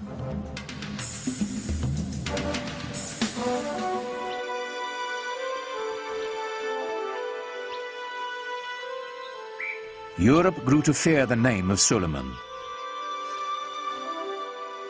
But within his own borders, he had another reputation. Islamic history remembers him as Kunan, the lawgiver. Ottomans were really bureaucrats in full sense of the word. They kept every single record, and in order to control the different peoples who participated in the world of the Ottomans, they had to have very carefully sorted out legal systems. Under Suleiman, a single legal system was defined for the sprawling empire. His laws would later become the basis of constitutions for several other nations. Well, Suleiman was the supreme monarch of the area. He was the center of the world.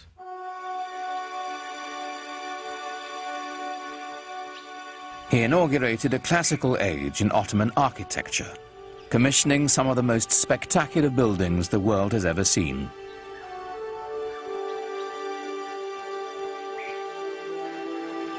Suleiman was in a unique position of wealth and of consolidation, and he focused his attention on developing monumental architecture to commemorate his great dynasty and himself.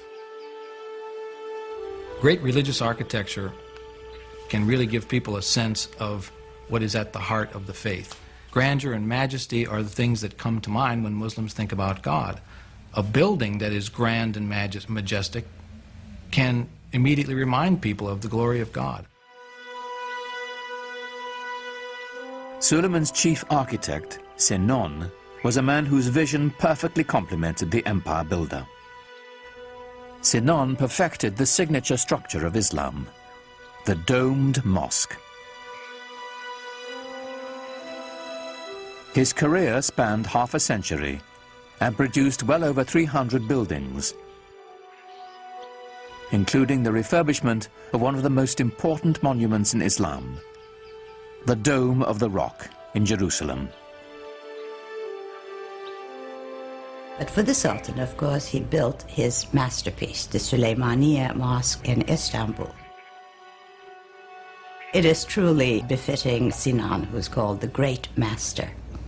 These buildings were horrendously expensive, huge things that took many, many years to build, and a great deal of architectural talent and engineering skill and engineering experience.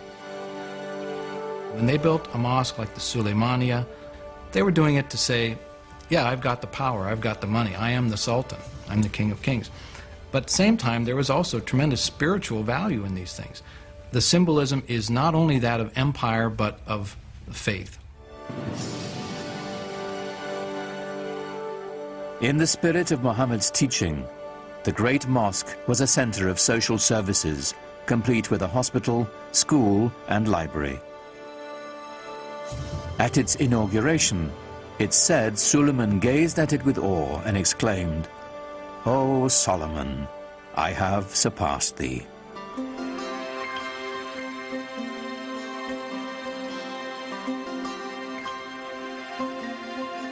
No less impressive was Suleiman's palace. Topkapi was both the seat of government and his private dwelling. Suleiman was also a great patron of the arts. And since the empire was very rich, the best artisans were there. So everything started flourishing. The architecture or the arts of his period show the first golden age of the Ottoman world.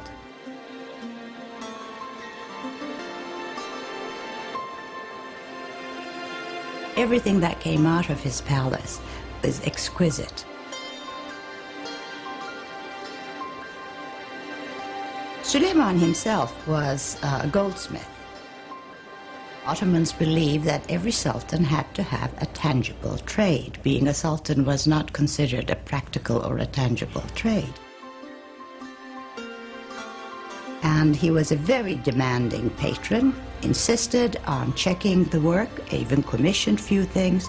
And I think each artisan group or each corps working for the palace tried to outdo one another to please the Sultan, because to please him had wonderful rewards.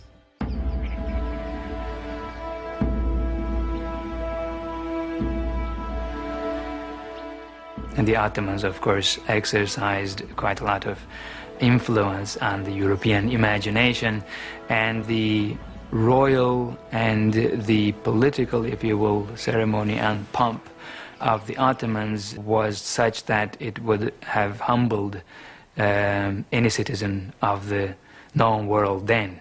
This was arguably one of the greatest world empires, and European observers could not walk away without feeling of respect for the sheer power of the Ottomans.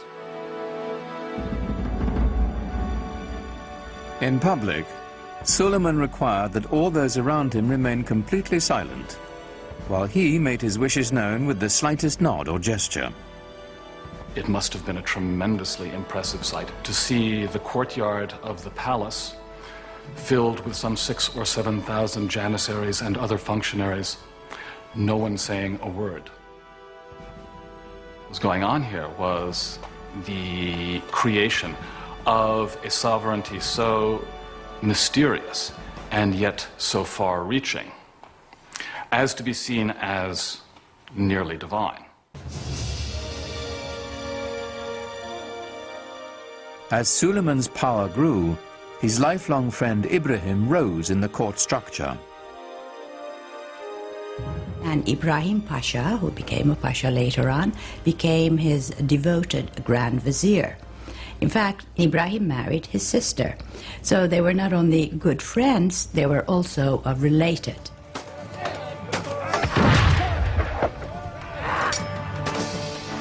Ibrahim campaigned with his own army, growing in influence and ambition, till his power was second only to Suleiman's.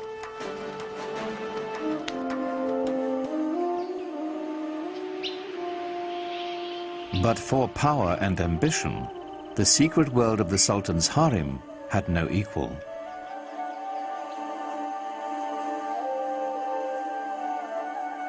Contrary to the Western stereotype, it was not the Sultan's playpen, but lay at the center of dynastic power.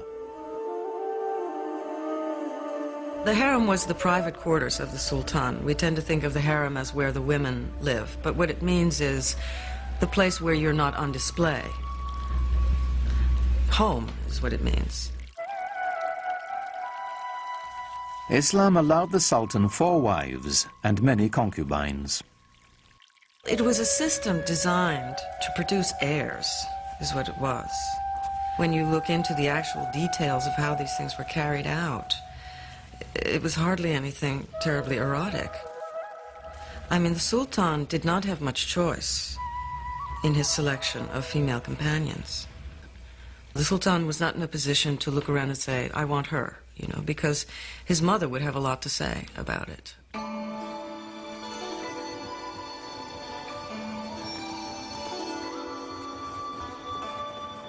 With his first wife, Suleiman had a son and heir, Mustafa.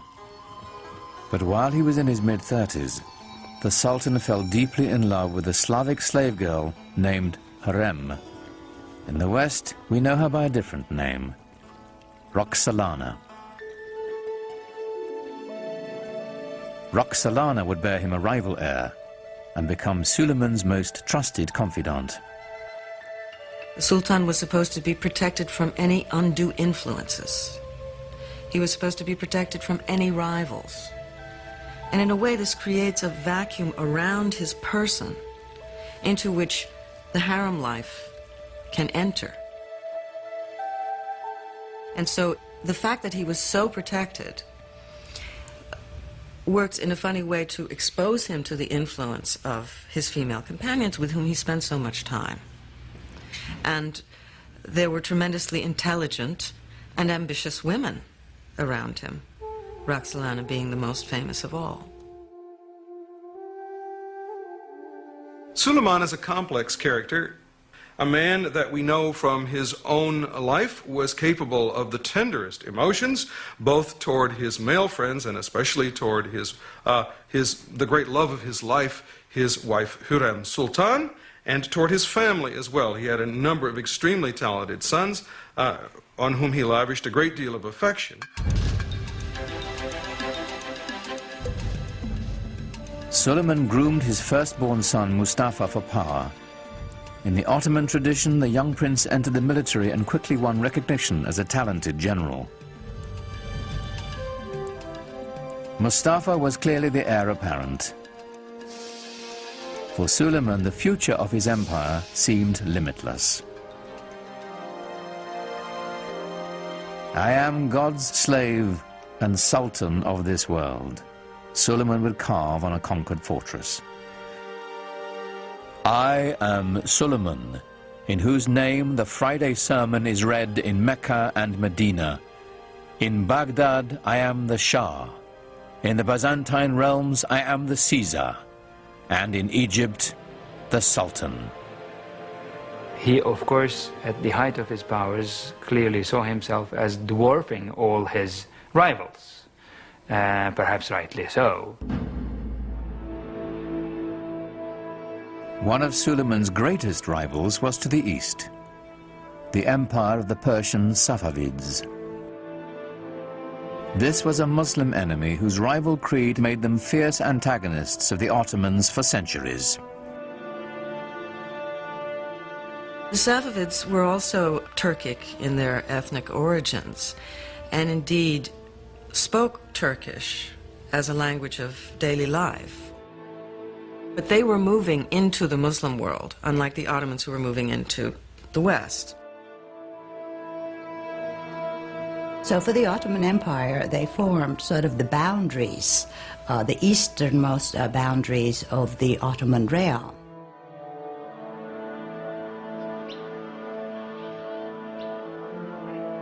The Safavid dynasty was Shiite Muslims, bitter rivals to the Sunni Ottomans. According to the Shiites, a leader had to be designated by his predecessor and had to be of the family of Muhammad. According to the Sunni view, it was not designation that was necessary, and a person could be a leader of the community without being a direct descendant of Muhammad. This challenge to legitimacy is the basis of the Shiite-Sunni split, a bitter division that still separates the Muslim world to this day. And I would say the Ottomans never really thought of themselves so much as Sunni until the Safavids came forth as this rival Shi'i. So the Safavids developed a rival ideology to the Ottomans, which then became an occasion for war over, of course, what wars are usually fought over. Wars are fought over land, over wealth, over territory, over prestige.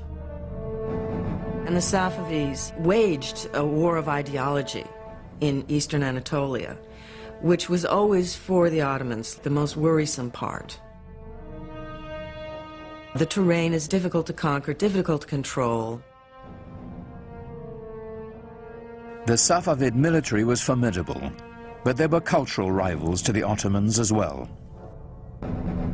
They were great patrons of the arts. I think we know them more for their artistic patronage than of their great conquests and laws and systems and administration. When you look at Isfahan, it is the most beautiful city in the world, and that is the Safavid city, it's the Safavid capital. But it doesn't give you the same sense of power that the Ottoman Empire had or the Ottoman capital had.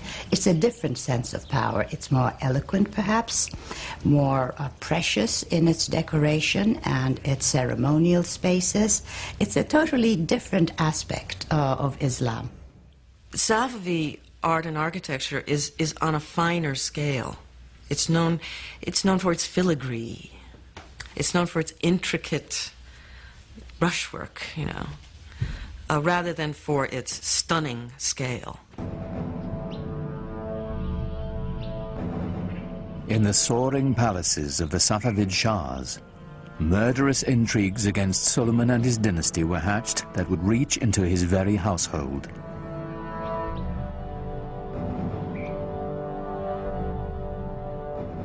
But Suleiman's eyes were on the west, where a fragmented and vulnerable Europe awaited his conquest. The Ottoman Empire encompassed everything from Egypt to Kurdistan, and he now had Hungary as well. But he had ambitions of going beyond that and actually bringing the larger portions of the world known to him, if not all of it, under his control. Suleiman's next step would be Vienna. Its conquest would drive a dagger into the heart of the European Habsburg Empire and open the way to the West. But as the heavily armed Ottomans set out for Vienna, the weather turned against them. The heavy cannon that had swept the Ottomans to victory after victory bogged down in the mud.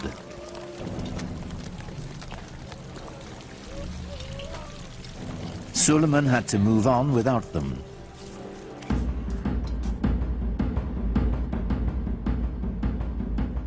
With only light artillery, the Ottomans relentlessly shelled the city. But the smallest breach was ferociously defended. After a lengthy siege, with winter fast approaching, Suleiman withdrew his forces. He was not concerned. He was sure he would return soon enough. He never did. Suleiman's failure to take Vienna was pivotal for Europe. It was the first major defeat after a long time. The Europeans had been losing and losing and losing. And this was the dawn of a new day for Europe. But Suleiman had little to fear from Europe. Rival Muslim Safavids and his own family would bring the cruelest of sorrows to the Sultan, and ultimately to his empire as well. Suleiman, in some ways, serves as a sort of epitome of the 16th century idea of the wise and just ruler who was at the same time a very tragic figure.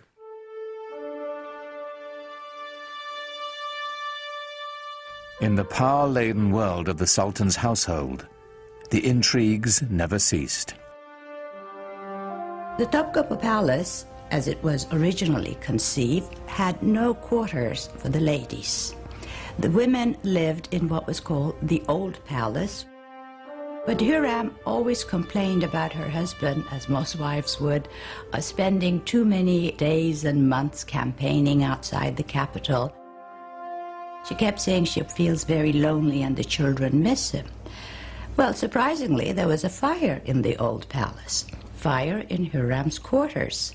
So she had to be moved to the Topkapi Palace temporarily while her old quarters were being renovated. Well, she moved in and never moved out.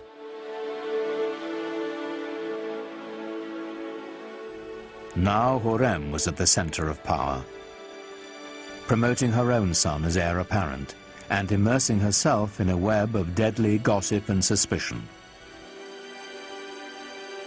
She was incredibly devoted to her husband, and any threat to Suleiman was a threat to her, and she had to get rid of it.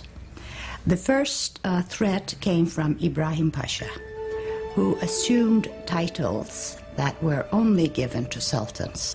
So Hürrem knew something was going to happen eventually, and to protect the empire and the dynasty, Ibrahim Pasha had to go. On March 15th, 1536, Suleiman and Ibrahim Pasha dined together, as was their custom. In the morning, Ibrahim's body was found strangled.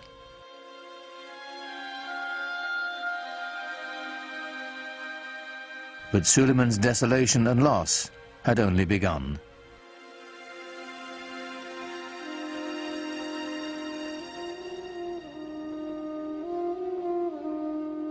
A few years after Ibrahim's death, Hürrem claimed to have uncovered a plot to overthrow Suleiman, devised with Safavid help by his beloved firstborn son and heir, Mustafa. This is a continuous problem in Ottoman history, sons trying to eventually replace their father. This happens in monarchies.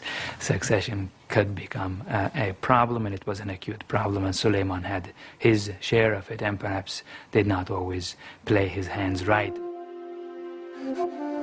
Without hesitation, Suleiman ordered Mustafa's execution,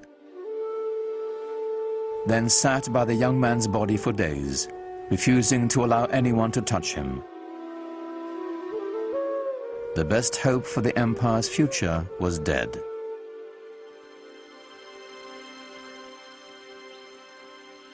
When Hurrem herself died the following year, Suleiman fell deeper into despair, finding solace in his poetry. Most of the poetry, I think, was written after he lost his wife, since he talks about the loneliness of being in office, that he has nobody left anymore, and he's dying to join her.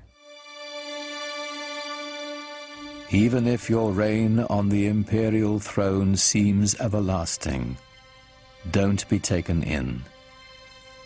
One day a hostile wind will blow and bring to your land of beauty heaven's misfortune and deepest suffering.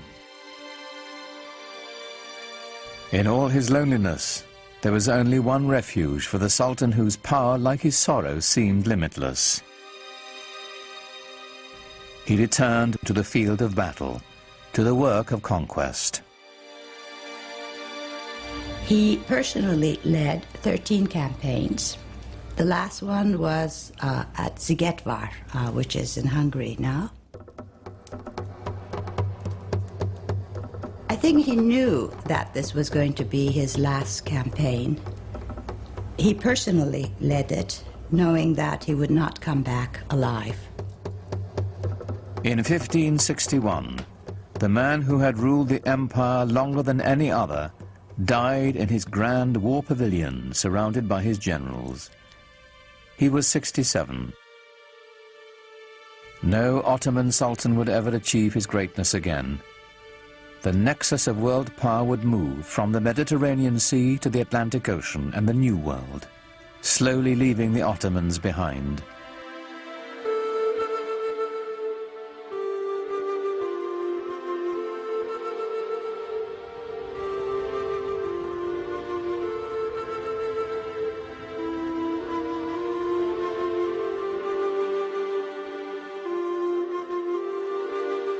In Istanbul today, the Sufi dervishes still turn with the same prayerful pirouettes they danced in Suleiman's day.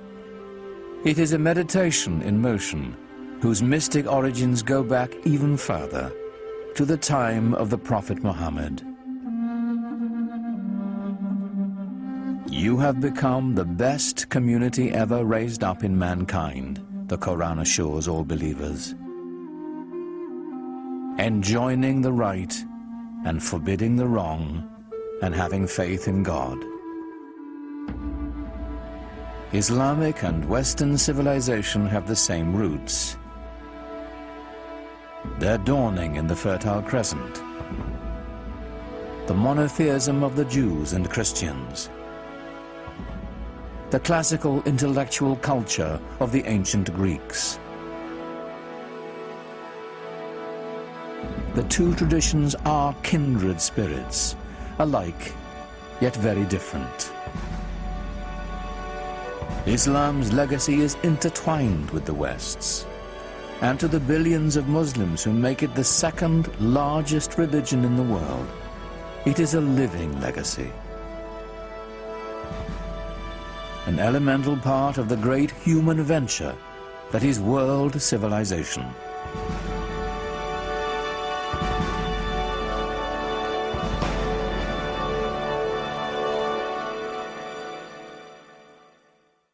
Islam Empire of Faith continues at PBS Online.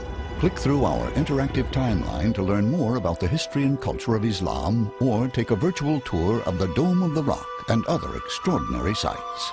It's all online at pbs.org or America Online, keyword PBS.